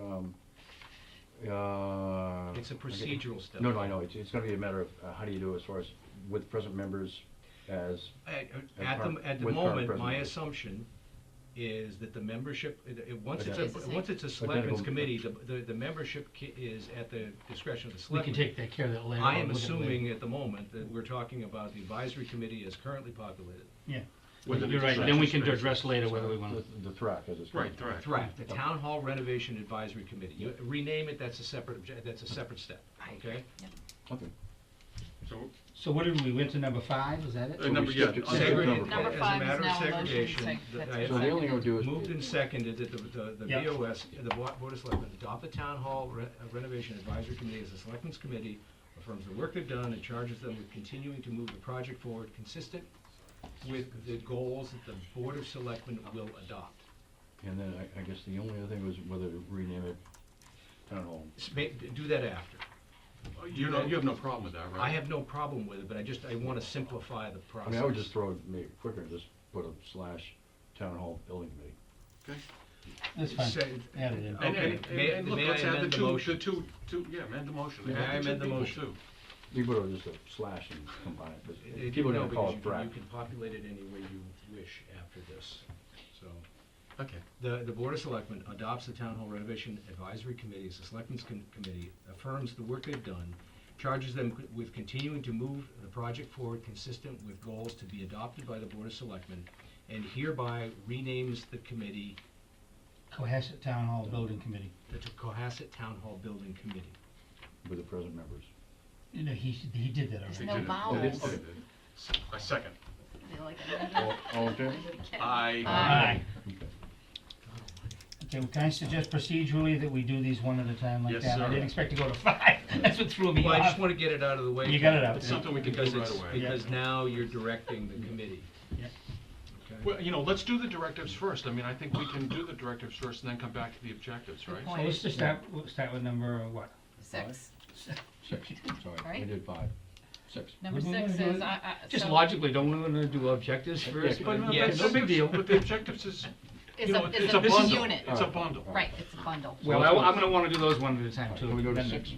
6, yeah, I move that the town manager is charged with developing a financing plan for the project, which fits into the 10-year Cohasset capital plan in conjunction with the, oh, this is not written properly, sorry. Yeah. Misplaced modifier here. I move that the town manager, in conjunction with the finance director, the capital budget committee, and the advisory committee, is charged with developing a financing plan for the project, which fits into the 10-year Cohasset capital plan. Is there a second? It fits, I know it sounds crazy, but fits sounds, I know. Yeah, I'd rather It's use the not word fits, it's, consistent. I'd rather make it consistent myself. yeah. Is reasonable in the overall. Well, that's gonna get up to number Yeah, 5. that'll when we get do number that, 5. Can I just throw out the one that I don't know, that hasn't been seconded yet, No. right? No. Can I just throw out the word, because I pretty much used this, Diane, but I worded it a little bit. I move that the town manager be charged with developing a financial plan for the town hall project that is consistent with the 10-year Cohasset capital plan, in conjunction with the finance director, the capital budget committee, and the advisory committee. How about, With, Are I'd you be in shaking favor of because that. you love it or hate it? I'd be in favor of that, but I'd stick with a financing plan, not a financial plan.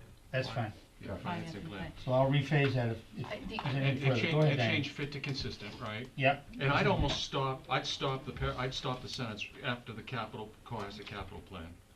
Let's do that. Yeah. Yes, that's Right. what, We'll keep the finance director. my issue is that the finance director, capital budget committee, and advisory committee is supposed to be up here with the town manager. Okay, so we'll get. So let's we'll just get rid of that whole No section. problem. No, He's in charge, he's the Not a chief problem. financial Yeah, officer, he gotcha. brings whoever he needs to. Okay. But we can say, we stop the thing at the end of the Yeah, capital plan, we okay. can say, town manager will work in conjunction with the finance director. We- capital. No, he'll I do don't- that. That's his We don't even job. need to see That's that, his job that's to do right, that. that's his job. And keep in mind, we're gonna have we're gonna be Describe involved that in this. in the footnotes. No, you don't, I don't want the Alright. footnotes Okay with either. that? Shoot, Kevin, do the motion. Right, I move that the town manager be charged with developing a financing plan for the town hall project that is consistent with the 10-year Cohasset capital plan. Second. All in favor? Aye. Aye. Alright, knocks off 6. So that knocks out 6. We're done with 5 and 6, right? Good. Alright, Um, number 7, pretty, You know, you can't say commits. I mean, I think Yeah. what you say is the Board of Selectmen will use best efforts to present a project for approval at the 2018 annual town meeting. Right, Okay? Is that reasonable? Yeah. Yes. Is there a I'm second? fine with that. second. Second. All in Addresses favor? my concerns. Aye. Aye. Aye. So 7's done, so we're gonna try to get to town meeting. All Okay, right. now we're going back to Now the we'll go back bundle. up to the bundle. You wanna do them all at once? or No, how I do wanna do them one at a time, please. Okay. I know we wanna, this is important. Kevin, you got a motion for number 1? Okay, town hall, let me just, the town hall shall be safe, functional, flexible, and accessible space which meets the needs of, community structure, administration, okay, that's fine with me. I'll make it 7, town hall should be a safe, functional, flexible, and accessible space which will meet the needs of Cohasset's community structure and administrative Committee. staff for the next several decades. Is there a second? Second. I just, are you using this verbatim? Yes. Okay, so I just want to clarify that it's committee, Yeah. not community. Committee Committee structure. structure. So is there a second? Yep. Any discussion?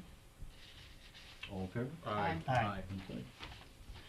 Okay, this one I like to do because I have changed. I'd like to have number 2 be the town hall should remain on the town common at 41 Highland Avenue within the same footprint to the extent practicable. I do So- want to add that. So- Why don't we say something like town hall shall remain on or about the town common? 41 Highland. Yeah, 41, I mean, because 41 Highland's a big piece of land, Yeah, right? good deed. Well, that's what I'm saying is that I'm trying to give, for us to give the direction that this not, and the committee be subjected to theories and plans of going in the back by the woods or going over to a Well, you neighborhood. can't That's cut exactly that what I off. wanted You can't to cut that off. Yeah, well, no, You I'm can't. suggesting we do. Well, I'm gonna- I think that's acting in bad faith. I mean, I think we're all trying to sit here and work out the best possible plan. Nobody wants to derail this, and I think, And- I think leaving it, Do you wanna say then just 41 Highland Ave?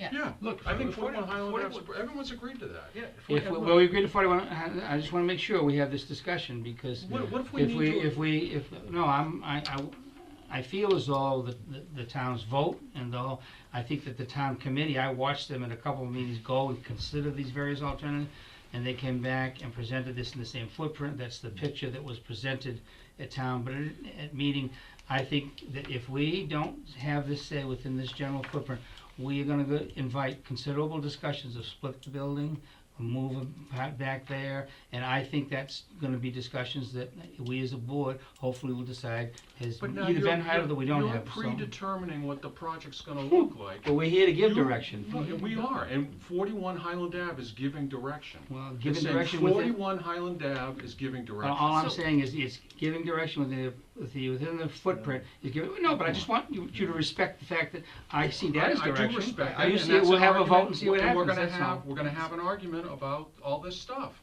But what we are doing is we're limiting the scope to 41 Highland Ave. We're not talking about 3A, we're not talking about buying land up at the top of Sawyer Street. We're saying, let's So- work within the footprint of 41 Highland Ave and see what happens. It's, There are things that can be done on 41 Highland Ave that are very unique and flexible, and why not be creative about it? Well, all I'm saying is, board, before we vote on this, you're inviting that discussion to go on fairly robustly. Yeah, I guess. I'm not in favor of that. I think this should be decided. This stays in the I think it's a very big issue. I think it'll tie up, we'll have a lot of proposals. I totally stuff that- disagree. No, but I just say we take a vote on it. disagree. We'll I think we're gonna get a better project, I think we're gonna get a project that's cost-effective, and I think everybody's gonna act in good faith on this. Nobody's looking to build town hall on top of the rocks over in the back. We're all looking to do what's effective and efficient here. But Okay? the direction we That's- give here that's what it the is. direction we give here tonight has a huge impact on what goes forward. I guess the God, only. I would hope so. I guess the only concern here is if it's in the footprint, that's fine, but what if you get down and there's you know, there's something wrong with the basement, or you. Within never- practical, as practicable, so that there can be changes, I'm not, So- one thing is on these examples of if we dig a hole and we find Godzilla, well, of course we're not gonna, we're gonna do something different. So, so I'm just saying, because it is a conceptual thing, and I wanna decide that tonight. And I wanted to give that I'll just direction. say, I'll go on record personally, I'm not looking to move the two buildings, but I also don't wanna handcuff us to the point where, we can't do what we're supposed to do, Yeah, right? but I some mean, and we people can't do- what's some best for people the do town wanna do the two and what's best for the buildings. project. I mean, nobody's acting in bad faith, Kevin. You know, I think the you're throwing out reality- words that are not appropriate. The reality, Jack, that's the not appropriate. reality Hold of on. this project is, it costs too much money the way it's structured right now. We're trying to find a deal that allows us to do this project more cheaply and deliver a good quality product at a better price. Steve? Okay, that's what the goal is. There is The a- goal is not to maintain, the goal is to get a project that doesn't cost $13 million. Right. Let's just put it right out there on the table. We don't want a project that costs $13 million. Well, Okay? I had, can I just, And putting language in there that maintains a $13 million project is not a smart idea. it's an It's important not point. a smart idea. I understand, it's an important point, but Jack, Mr. Chair, Yep. when we're making arguments back and forth, I don't think we should be saying people are in bad faith, or they're not smart ideas. Come or- on, Kevin, We let's just- argue about the issues and let's keep Exactly, moving on. that's what I'm saying. And that's what we're Excuse doing. me, let's present the points, Yeah. and then we have our vote, that's all I say. I had a citizen approach me the other day, who's really, what their idea was, is that, it should be on 41 Highland Avenue. And we should keep the town hall as it is now, go to the back part of the lot and build a brick building. And we could all do that for $7 or $8 million. I don't wanna have those things brought up as serious studies anymore. I think that THRAC has already done that, that's the purpose of this, and I'll make my proposal, and the vote will be what the vote is, that's all. I'll go along with what at least three of you said. Yep, Steve? As it's written, I agree with this as an objective. Keeping the town hall sited adjacent to the common is, I think, within character and keeping with the town. I think it's been, yes, could it be put on other sites? Yes, it might be. But the fact of the matter is that we have needs in this town that go well beyond the scope of just constructing the four walls of a new administrative space. Right? We're all worried about the common. Oh my God, the common. The common looks like a damn parking lot because we don't have enough parking space. Because we really haven't thought about that. All right? We've got a lot of things that we could give a good deal of examination to. But if we handcuff the project by going to an outcome, we're not doing our job by giving the building committee the objectives. Objectives don't determine outcomes. So what would you propose? Exactly Yeah, what we that's- have Just here. there. The I town hall move- should remain on the common at 41 Highland Avenue. Let it be. I'm so Give them moved. the flexibility to examine what options exist. Okay, So moved. that's it. And I believe that THRAC already has done that, and they have presented us with an option. They have presented us with an option. I agree Right. with that. And That's I without a think doubt. that I think, unless I'm convinced otherwise, I'm willing to vote with this, leaving it on the town common at 41 Highland Ave. Because the practical reality is, they have investigated a lot of different options, including siting on this very property, and it's most likely gonna come out to be similar to what we might have seen. The same, I don't know. And I'm not gonna make prescribing that it assumption. to a footprint means maybe they might wanna change, we get to the point where we want more parking spaces or whatever, and they realize, if we orient the building a little bit this way.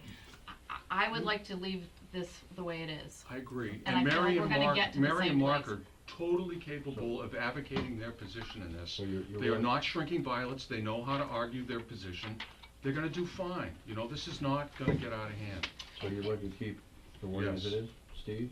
Move that Wording number as it 2 is? be adopted No, but verbatim. before wording as it is reasonable? Verbatim. Diane, Second. wording as it is? That's what I think, yep. Second. I think we're gonna be fine. Wording as it is, Kevin? No, I think that what we'll do is, I think that's thoroughly been discussed. I think it's gonna create a lot of issues that the THRAC committee's gonna have to deal with. I think they've thought it all over again, they're probably gonna We come, ask them? they're probably gonna come back to, No, let's just vote on come it. back to what they have now, and, but this is gonna create a lot of, dissension, in the town that I think that we as leaders should cut off. So I would not be voting for this, I think we should keep within, I also would also feel that the town voted on this overwhelmingly, and they saw this all in the same footprint.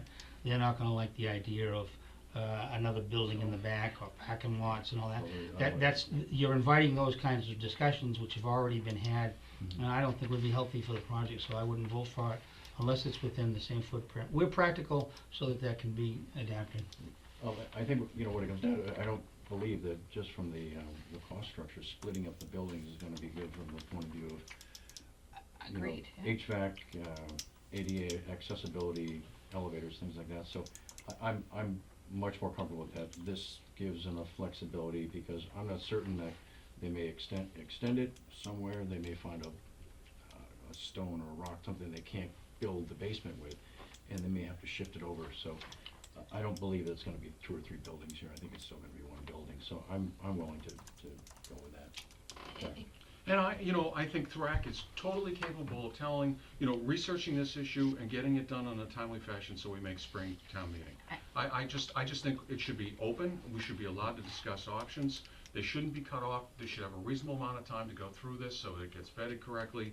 And in the end, when we go to annual town meeting, everybody knows we've looked at all the options and come up with all the answers, and we're presenting the best project possible. That's. And, the other thing that's there is if it goes to town meeting and there's 2 or 3 buildings, it's up to the voters, they Yeah, may say and no. it's not gonna be 2 or 3 buildings, I mean, it's just, that's not gonna happen. Yeah, no, I think just for the record, I am very comfortable with the schematics that we were presented with at town meeting. I don't think that, given the work that's been done over the last year and a half, and in 2013 and 14, and in 2008, we're gonna come up with a whole lot of different things. Maybe something will get shrunk, reoriented, maybe the efficiencies, we're looking for a reasonable, highest, best use at the best possible cost, being fiscally prudent. I'm comfortable with this language. So there's a motion by Second. Steve, there's a second by Jack.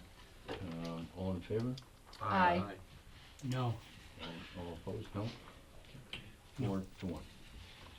The next one is the town values the 1857 historic structure and an advisory, and its auditorium space seeks to restore and preserve it for future generations as a civic center of cultural and community activity. I would just say as a center of civic, cultural, and community activities. Okay. Is everybody okay with that? Do you want me to read it Yep. as a motion? Yep. Civic, comma, cultural? Yes. Comma? Okay. I move that, the statement that the town values the 1857 historic structure and its auditorium space and seeks to restore and preserve it for the future generations as a center of civic, cultural, and community activities. Is there a second? Second. Some discussion. I think this is one of the cultural hubs of the town. If we can, make it much nicer and renovated, it could be a real gathering point, like it's been in the past, where you have a cultural aspect. You could have shows, arts, gatherings, voting, all the things that are necessary for the town for the cultural and civic activities. So that's one of my And meetings, feelings. yeah. I think that, I don't think we have we're not even using 10% of what that could be. I mean, it could be a really spectacular cultural center with a lot of One in activities. Braintree is asking. Lexington just, the packet that Steve sent around, they had a picture of Lexington. They took the old Scottish Rites building and they turned it into a theater. I mean, it's spectacular, Yeah. right? So we have really good visual arts in the town. We have almost no, music. We have some theater that, I think that they need more support, and, it'd be great to have, it'd really be great to push the theater and music. I mean, I'd Yeah. love to see that kind of an application for There's a this. Cambridge Annex town hall too that it's very similarly sized, Yeah. a little bit different architecturally, but, they have the offices, they just added a little gallery space. It's pretty spectacular, so I think we're all on the same page with this, May I, maybe. Go ahead, Colin. I'm sorry, no. No, I'm actually thinking along after this, so let's jump along. So I'd ask for a vote on that. All those in favor? Was the motion the second? Is Yep. Motion, All in good, favor? second, Aye. all in favor? Aye. Aye. Now, if I may, Mhm. Mr. Chairman, as for number 4, I'd just like to offer it up as a slight modification. The town seeks community partners in the restoration, literally pulling from the previous sentence, the 1857 historic structure. In the Okay? restoration of the 1857. 1857 historic Yes, structure good point. and utilization of the historic auditorium, including financial assistance from private foundations and And citizens. me. The only thing there is if, let's say we were to have, much like the federal election commissions, where you check off a box and put $1 towards federal elections, it's voluntary. Is there a way that we could defray the costs of the whole project, not just the historic, by saying, let's say we had a town a revolving account, however it's structured, So- that would be a tax deductible to the town for people who are willing to do it, and it wouldn't just go to the historic. But again, what we're talking about at that point is outcomes. No, We- but I think if you put in only the 1857 historic structure, you'd limit it. So as a, Precisely. yeah, Precisely. I gotta tell you, I think people are willing to put up money for the historic structure. I don't think they're willing to pay for a new town hall. and, I don't think and they ought as to. a professional fundraiser, I will tell you, it doesn't matter. We're not gonna ever raise the amount of money that No. that building is gonna cost us to restore, Okay. right? So, But what I'm going after is, the way this reads is focusing on the auditorium, which I think is a mistake. So the whole building is. I'm talking about the entire, Encompassing the whole building. if we're looking for community partners, right? Let's We look want for the whole- community partners for The whole, historic. the whole shebang. Got it. Right. Okay. so we would delete the utilization of the historic auditorium, and it would just be, the town seeks community Restoration. partners in the restoration of the 1857 historic structure, including assistance from private foundations and citizens. So moved. Second. All in favor? Aye. Aye. Aye. Okay. So, one thing, Chris, that, I would like to know more One about. more, we wanna do the reasonable budget Yeah. objective. Oh, I'm Okay. sorry. Yeah, but this is on this particular point. One thing I would like to see or understand a little bit more is, when they did the library over, how private funds were accepted for that and what kind of a fiscal entity agent was set up for that, so that we could perhaps do something similar. And there are a ton of other options too, Right, so we right. just gotta keep that in mind. And that's one thing that definitely I wanna look at. So the last one was number 6 was the modification of the regional budget, is that? Yeah, So- reasonable budget. so So the- number 5 would be, we have to have some kind of objective for a reasonable budget. I mean, they need guidance on, what's a reasonable budget? I don't know how to word it. So the budget for the town hall project shall be reasonable and prudent within, we used that phrase kinda before. cousin- But we Already- gave the town That was a manager the directive. directive, right? Yeah. We gave the town manager to come up, we asked the town manager to do the analysis, so we know what reasonable means. So we just need to say, Reaffirm it? yeah, the project budget, the estimated budget should be, reasonable and prudent and fit within the capital structure of the town. Yeah, I mean, it's vague, but Yeah. we need to say it, It's Right. fine with me. because we don't have any specifics Guys know what to you gotta assign do to now? it. So the budget for the town hall project shall be reasonable and prudent and fit within the capital structure of the town. Yeah. Yes. Right. Second? May Is it may second? I just seek to clarify? Reasonable and prudent that, This is why lawyers That's why- have, that's why are these are in lawyers are making business. millions. yeah. May I also insert that it should be sufficient to meet the needs of the construction of said administrative space? No, why would you say that? No, that's Okay. what you're assuming by providing a budget Yeah, for a it's just- project, That's, that it's No, look, gonna again, make the project happen. all right. And then, And this gives good, clear direction. yeah, and Chris and the guys are gonna work out the capital plan, and we're And we're gonna have- we'll argue on that specifically, Right, right? right. What's reasonable, Right. once we get that Right. data. Yeah, that's Well, our we're job to gonna- do that, yeah. That's when we'll be on 5 different pages. Yeah, they cut out, I can't the wait. balcony and they gotta cut out the jacuzzi. Right, exactly. So is there a second? The nap Second. room is gone. Okay, any other discussion? Yeah. Yes, the budget for the town hall project will be reasonable and prudent and fit within the capital structure of the town. Yes. Wait, fit within the capital I know. structure. Well, it means that we have seen it within the Within 10-year, Yeah, oh, which is mentioned in the other. And we said, No, we that used doesn't, language. that's not what that means at all. okay. Fitting within the capital structure means the balance sheet can absorb it.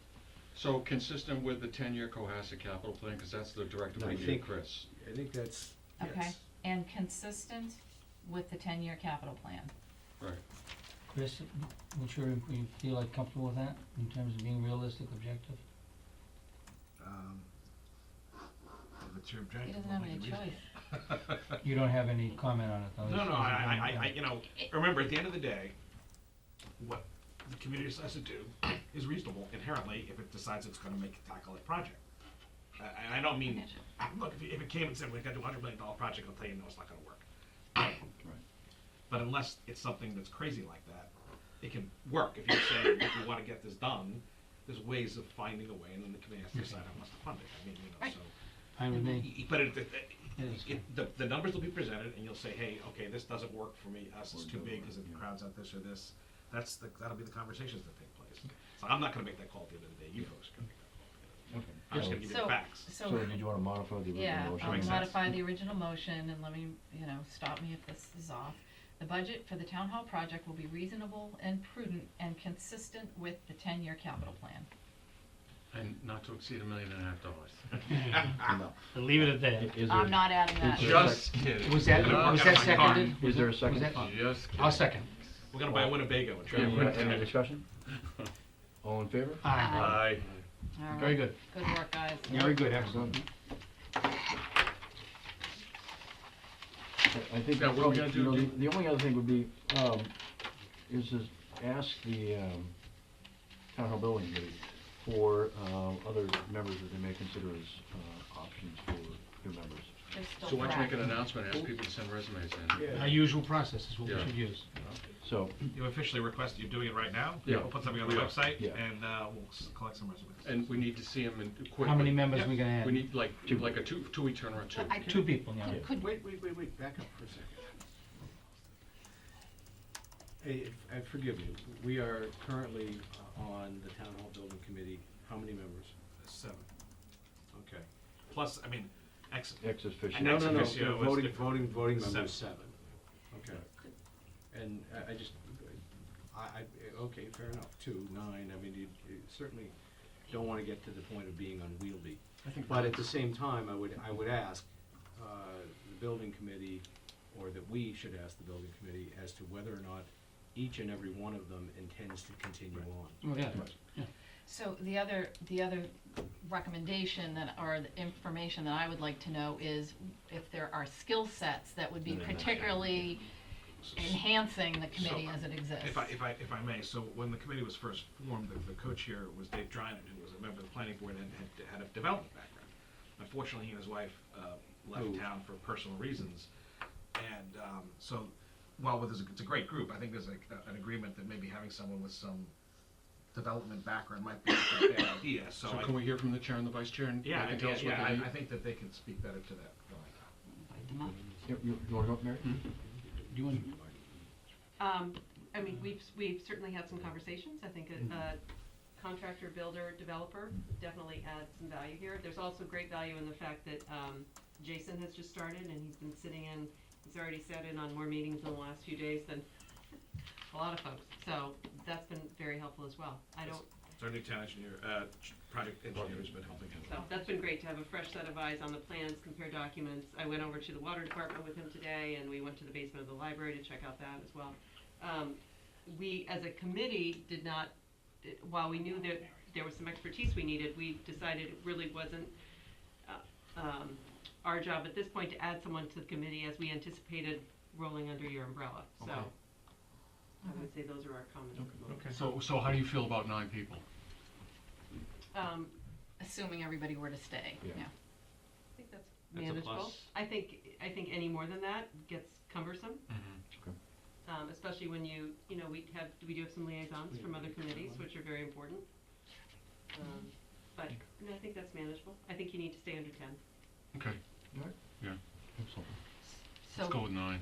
Yeah, so, oh, Right. we did. so we're gonna just presume so- that everybody stays. So, presuming that everyone stays, then Chris, if, we can find 2 more people that skill set are appropriate and are willing to serve and all those other things. Okay. So somebody with a real estate development background or a real estate management background would be really There was helpful. some names that were kicked around a little early, but again, it was decided just to wait until Yeah. this board meetings. We can maybe reach out to them, or, The one thing about this town is the wealth of people. Yeah, yeah.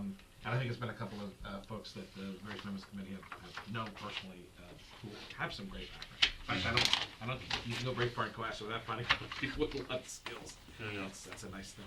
could we ask that they, get their applications in prior to what will be the packets for our next meeting, Yeah. which I'll look it up. We could try to have names. 23rd. for the Kind of 23rd. fast track it, 23rd. so that Yeah, would a couple mean names of- applications by next, Friday, the 19th. Yes. They can do it? And perhaps if, Mary could reach out to your current membership and make sure they're all stay. willing to stay, and, we'll just deal with that as we go along, if we have to add somebody later if somebody isn't willing, but hopefully everybody's willing. Yep. Hope so, yeah. This is the fun stuff. That's our assumption. Okay, good, Good. thank you. Okay. All right, Well, thank you. great, thank you. Very good, thank you. Good. All right, we've got Just a couple of quick Yeah, updates. fine. Ready? Thank you, by the way, that was great. I appreciate the. Good. Thanks for all the advance Happy to- work, it helped. Thank you, guys. I got a plan for a lot of nights. I just kind of cleared my calendar for January. Just, I got to go to the BPON in February. That is to be clear. I'm not meeting on the first Monday of February. Isn't that in your contract? It's in my contract. All right. What is it you got? That's the BPON. Oh, I don't know about the second Monday. BU's had a very rough season, but the first Monday, I got to go the first Monday. I want to give a couple of quick updates. First, I just wanted to thank everybody in the town staff who worked during that severe weather last week.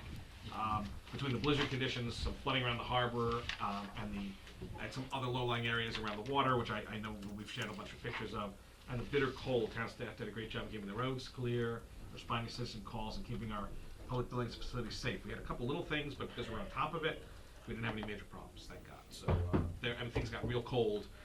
For example, the gas pumps, the screen at the gas pumps froze. They had to thaw that out to let gas out. There was gas, but they couldn't get it out. There was a flurry of text. Everything got done on Saturday. So and they put a torch to the front of it? Well, nobody set anything on fire, thank God. And funny enough, I was at Thursday night. The keypad to the firehouse, the door, that froze up. So I hear this knock, and I was inside. I'm like, oh, one of the guys was out shoveling to get the window in. So fortunately, we came through it. Now that not to throw cold water on the snow here, but there is a forecast of potentials. I just got an update before the meeting. There's potential heavy rain coming over the weekend.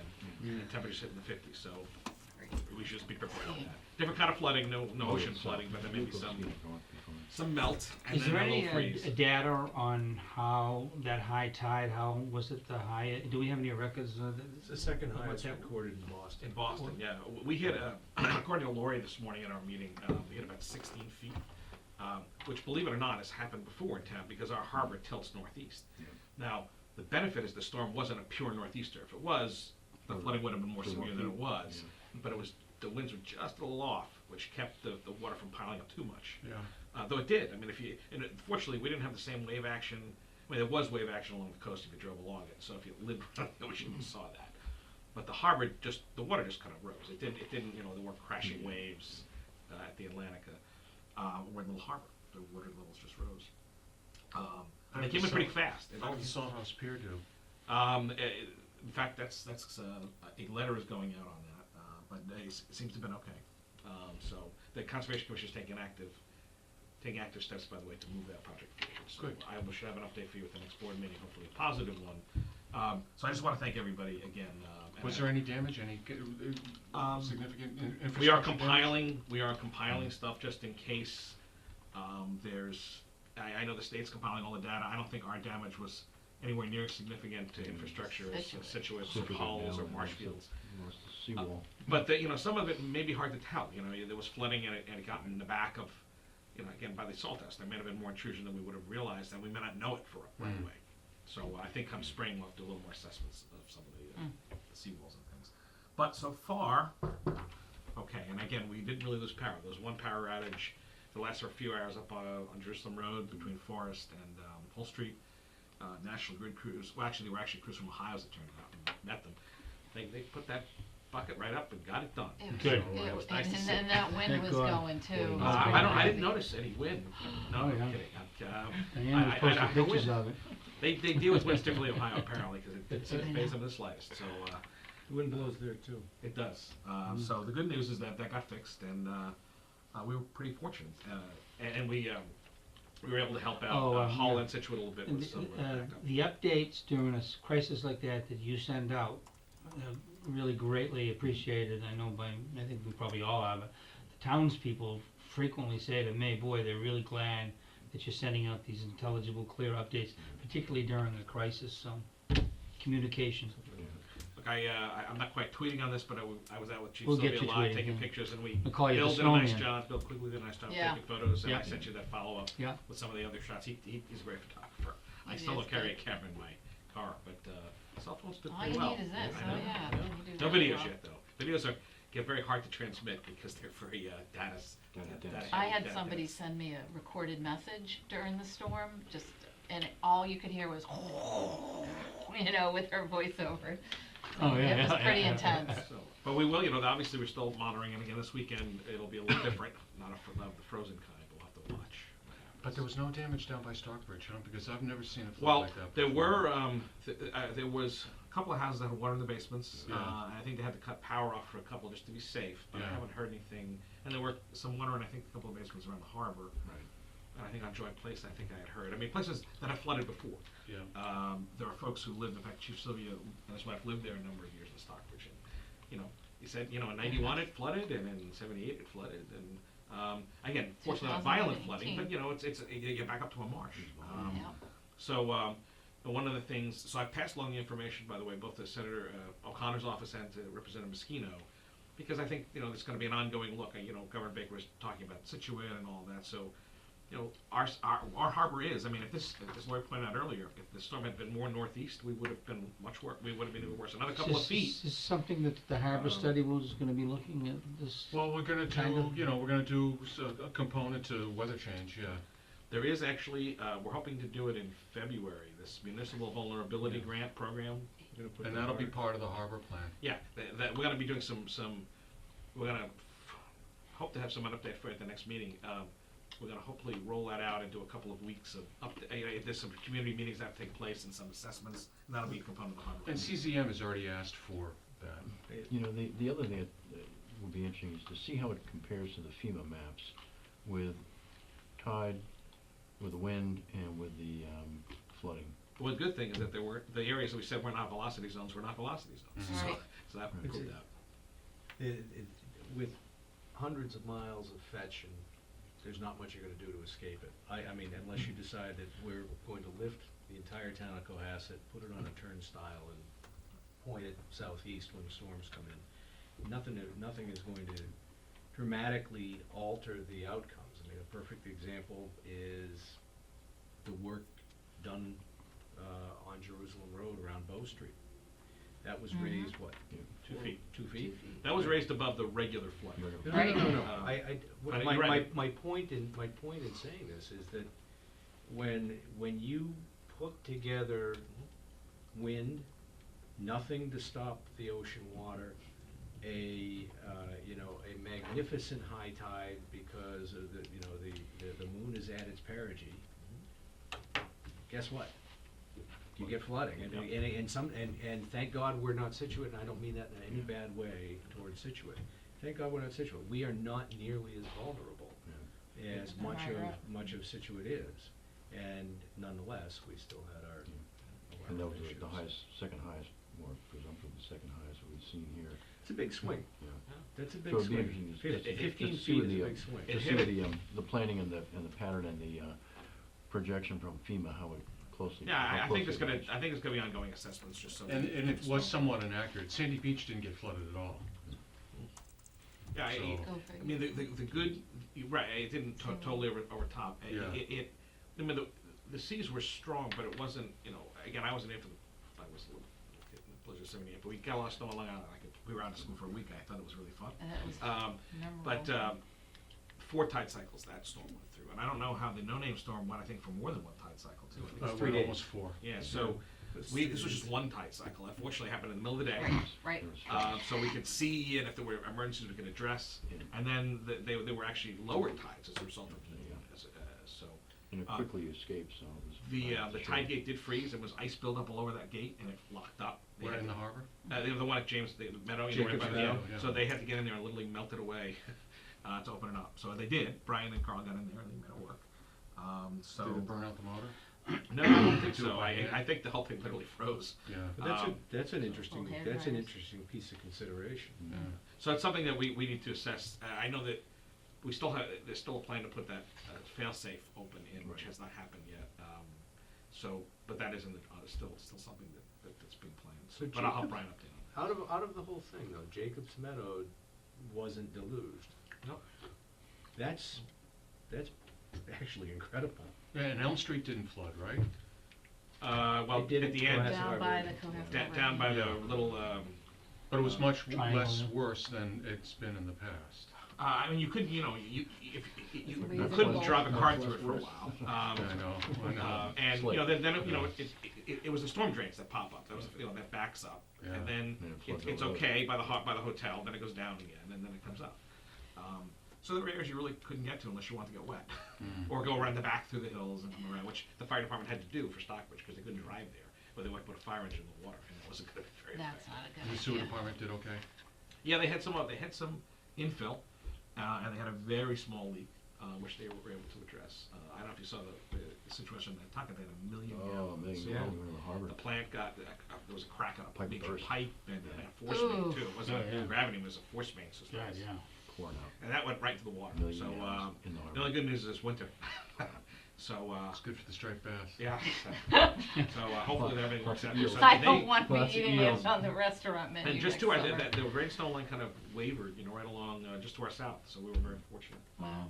So another update I wanted, I think you've heard, but I just want to reiterate. Senator O'Connor has been able to formally secure the $180,000 from the Baker Polito administration for the Tredis House rebuild.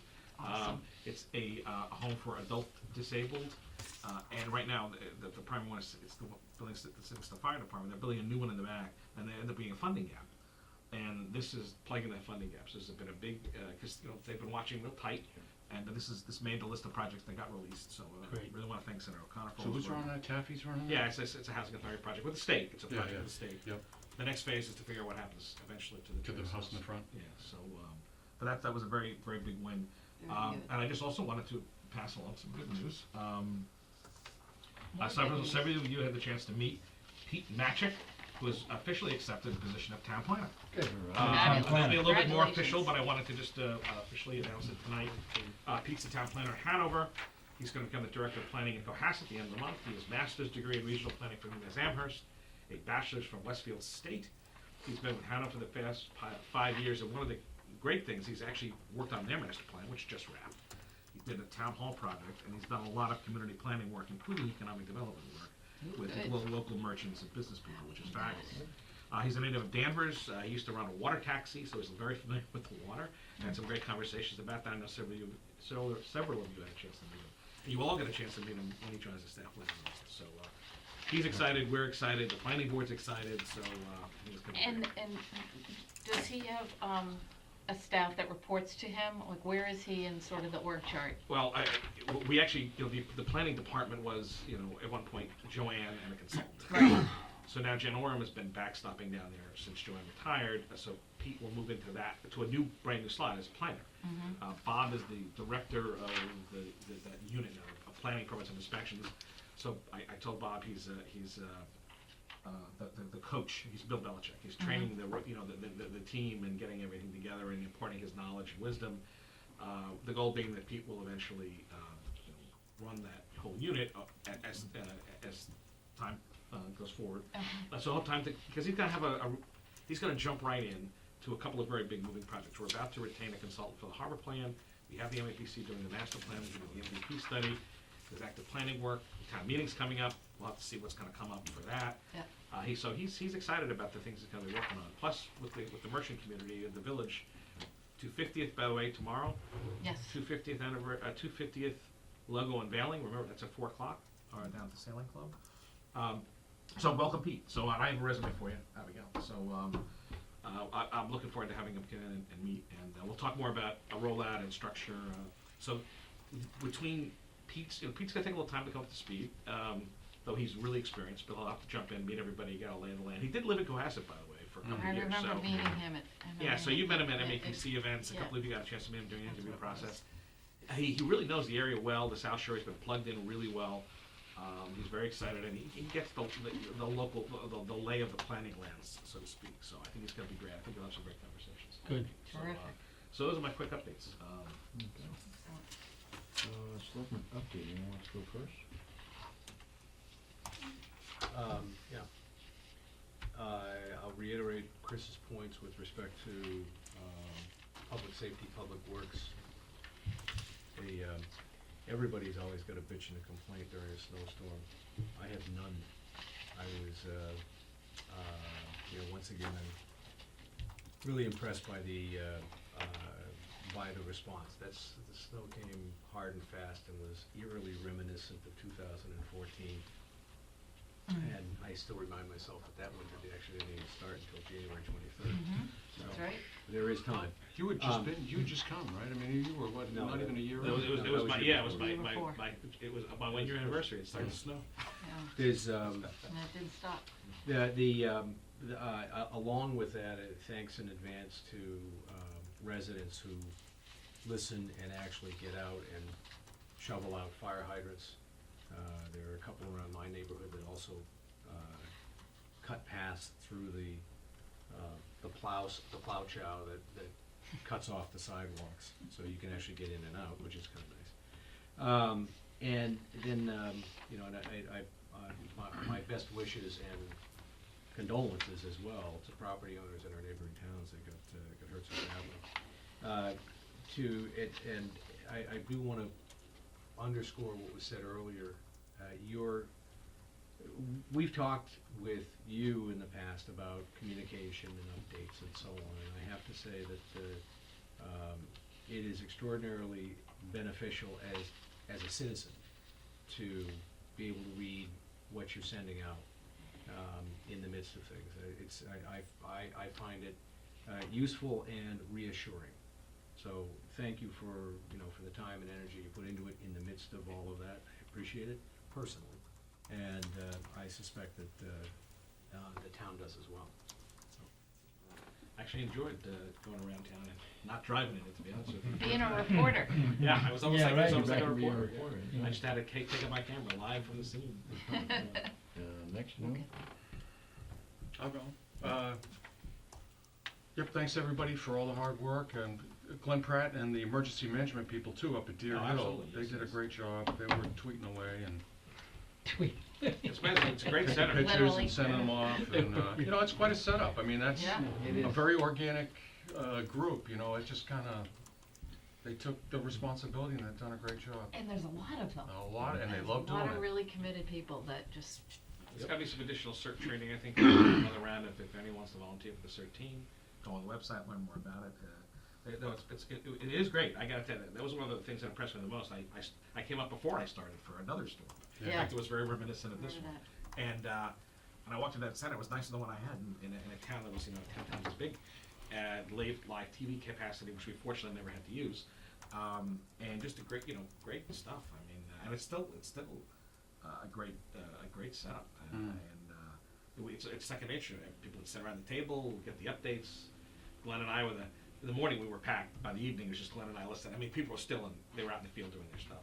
We were listening to the MEMA conference call at the end of the day. At that point, we were like, dodged a bullet.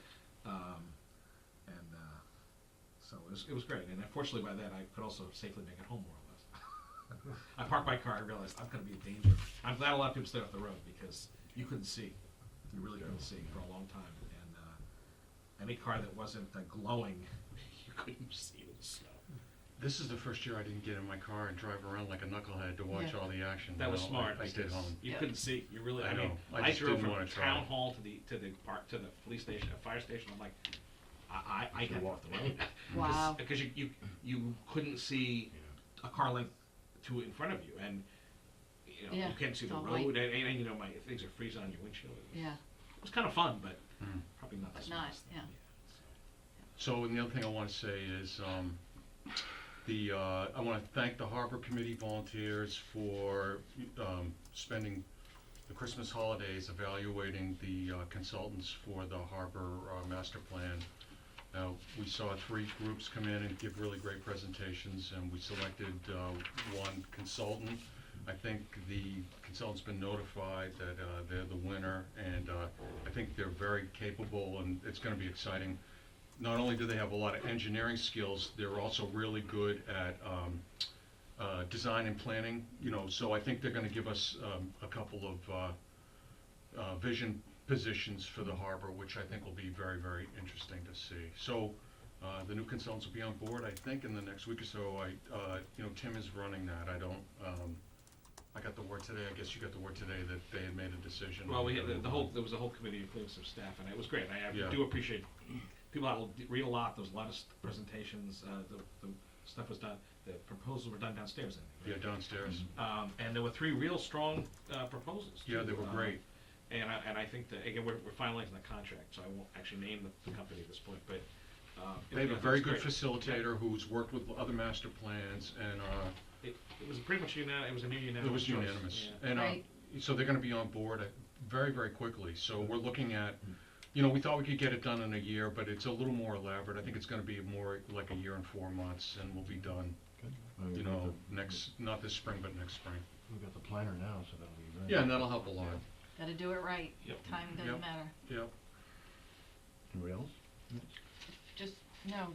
Just reiterate, you know, the tremendous work that was done around town, during the storm.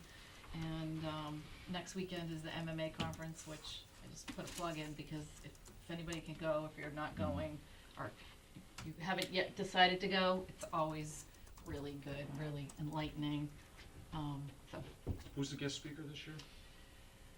well, which, They oh, have you the mean big- like the big, You know, I'm not sure, I don't remember. I know the governor's always there, the town governor's always there. Usually the treasurer's usually there. Senator Warren's there, Warren, and yeah. sometimes Senator Markey. I will check, well, I'll check the program, I don't remember. There's usually, just- right, there's usually a great speaker on, The first opening Policy. day. Yeah, Yes. the plenary session or something, yeah, I don't remember. So is actually. Baker going Yeah. too? yeah, he's He's speaking. always usually there, goes, yeah. yep. And I was just looking at my phone, cause there was an article in the Globe yesterday that got sent to me, and I can't find it, but about, vulnerability in communities, particularly with that's right. storms and Massachusetts being unique because so much of it has a lot of coastline, and anyway, so if I find it, I'll send it along. That's it. Kevin? Okay, I'm not gonna reiterate all of these things, but also, as far as the storm goes, trash bags. I bought, you know, myself a blue bag that was, where the top completely rips off, it's like paper. Now, that was maybe a month ago, so I think we discussed it here, and we were assured that, okay, new bags, it was just a one-time thing, was gonna make a mistake, so I went and bought another one a few days ago, from the Stop and Shop, and it's the same ripping. I mean, you can't bring your trash, it rips whenever you, I don't know if you're using them or not, but Oh, yeah. I mean, Yeah. Chris is aware of it, but you pull the top up to bring it close, and the top completely rips off. It's like made out of paper, so, but what my point is the trash bags are terrible, and people down at the dump or at the recycling facility, as well as the employees, it's sort of, you know, a joke, and they say, you know,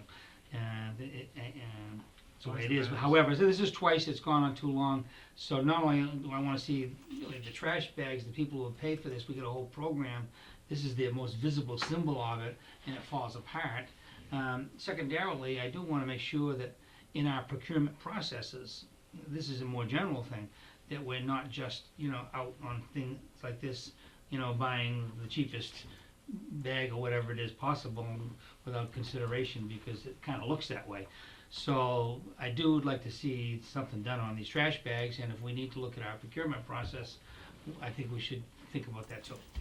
To add to Kevin's commentary, some time ago, we had trash bags that you quite literally pulled together at the top, and you either twist tied them or they were full and you dumped them in.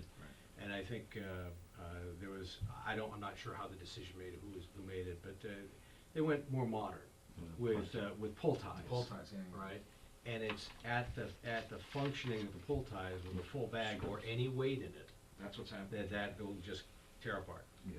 So, Because I had heard some concerns, and the company got immediately engaged, and they responded, and in fact, I think Abigail was talking about it too. So the report I got back is, no, things are good, things are okay. So I will follow I got a up second again. guess. No. I will follow up again, and I'll get one, and we'll test it, see what happens. Well, yeah, you should have And, it. yeah, no, I do. If there's a bad batch, we should send them back and get new ones. I'm okay with that. The bad batch was okay, but then when I bought the second one, a few weeks later, it had to be more than one batch. I don't know if Well, anybody else is it having this depends problem. on. You only put 30 bricks in there, I mean. Yeah, right. I was gonna say, if you're like my That's a husband and you problem, get right? 3 months worth of garbage in Although one I bag. will, Trust- it trust could the be. best. Yeah, what's wrong with this thing? It We depends, have you to know. roll it out anyway. We've never lifted. I will check. Well, I know, because I use them regularly. These batches, you can't pull the string, as Steve was saying, the whole top. Maybe the old fashioned style is so. better. I mean, I know, but Thank you, I will look into it. Especially if we're enforcing, and. that's what I'm saying. You It's the know, most visible thing. It's Yeah. a visible thing to It's a all the mess. community in the town. Yeah. When they see this, it doesn't reflect well on town governance. I agree. It's also, you can't give me a bag. I mean, it's unfortunate, because we do a great job in so many ways. These things, I don't wanna overdo this, but something like that should be corrected. The keynote address, by the way, is Dave Brashears. Brashears. Yeah, I did, So that's who's what I was. Who's a accomplished filmmaker, author, mountaineer, and speaker. He co-directed and photographed the first ever IMAX shots from Mount Everest. That's where we get our bags? Yeah. Yeah. No. Oh, No. He's the keynote address of everything. I'm trying to subtly change the topic. We get our Dennis Lehane the And next to one. have Yeah, Dennis that's Lehane right. at Friday dinner. He's the entertainment at the dinner on Friday. Yeah. Yeah. telling jokes. And then there's a Beatles band on Saturday night. Beetlejuice, which is that makes me think of the movie, not Yeah. Beatles, but. Right. But Beetlejuice, Beetlejuice is apparently a Beatle Cover band. tribute or cover band, and Yeah. they're the entertainment on Saturday. Saturday night is the big party with Beetlejuice? Yeah. How can I miss Beetlejuice that? and Dennis Yeah. Lehane. Like, Dennis Lehane. Dennis Lehane is gonna be good, I'm coming we'll to probably see stick that. around for Yeah, that. yeah, he's Talks worth staying. a lot about murder and jokes and stuff. So the only thing I have is it's National Law Enforcement Appreciation Day. Oh. So, So don't make any crank calls though. but just to reiterate and reinforce and remind people, pull over when the police are trying to get by, or fire engines or ambulances. If someone who's been in the back of an ambulance, when you're trying to get by and somebody cuts in front of you, it's harrowing. It really is. And if somebody is first responder, police, fire, you name it, if they're trying to get down the road and someone pulls out, it's just harrowing. So. And to follow up on that, I should point out, there was an accident, as many people have seen, with a police cruiser. The bad news is the cruiser is totaled. The good news is the officer's okay. So the good news is that he was taken to the hospital, he was checked, he's home, he's good. But that point is, what happened there, someone turned in front of him, lights on, sirens, and you gotta get out of the way. You pull over, even if it's on the other side of the road. Yeah. You pull it Right. right, you just wait, because you Yep. don't know where they're going.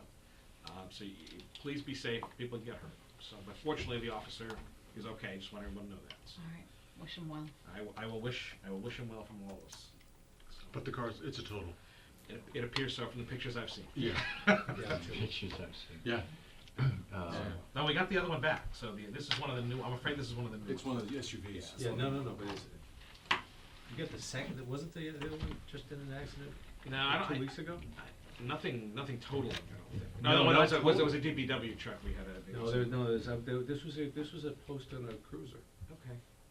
Quick question on that. So, assuming it's found to be the other guy's fault, I mean, Our insurance company will go after every dollar they could possibly get their hands on. right, That's because, what I mean, this isn't your everyday average, No. $38,000 car. But they'll pay the claim and then go after them. Yeah, It's Right, not gonna yeah, go- no, yeah. and we're in my They'll pay it, insurance, right. so, So we'll be I covered. think Diane's question is, I mean, drive the car for a lot, you're you know, you're down. We will strip out all the equipment, you're right, we are gonna be down now, we will take all the salvageable equipment No, out. no, no, what I'm saying is if our acquisition costs were $35,000, you drive it off the lot, the replacement value is now 31, 30, 29. I think there's I don't know the full specs on police vehicles. This is fairly new, so hopefully we'll get as close to full replacement as possible, but I will double check that. I believe we actually did for one happened within the last couple of years. So, anyway, okay, thank you. But we'll check. The DPW vehicle unfortunately was damaged, is being repaired, so that should be back on the road in the next couple of weeks, so. Unfortunately, everyone has been safe. We're up one SUV though, I think we're okay. Well, that's for approval of minutes, 12/12/17, Board of Selectmen meeting. So moved. Have a second? I don't believe I was there. Second, You second, second. All in favor? Aye. One not voting, was not attending. Topics not reasonably anticipated by the chairman, 40 hours in advance. The only thing is the rainstorm, so I think just make sure that the gutters in your house don't have any ice dams so that when the rain hits, it doesn't overflow your gutters and get into your house. And our crews are at cleaning catch basins, but anything that people could do to help would be great if you happen to have one near your house, but Because it's gonna they've been a Yikes. priority over the next few days to get those cleaned as much as they The can. grounds may be frozen, you'll get all that runoff, it's gonna go right into the gutters and, So we're talking a lot Catch of rain, basins. huh? no, that's what they said, yeah, Okay. Thursday, Friday. I have nothing further, ask for a motion for adjournment. So moved. Second. All in favor? Aye. Very good.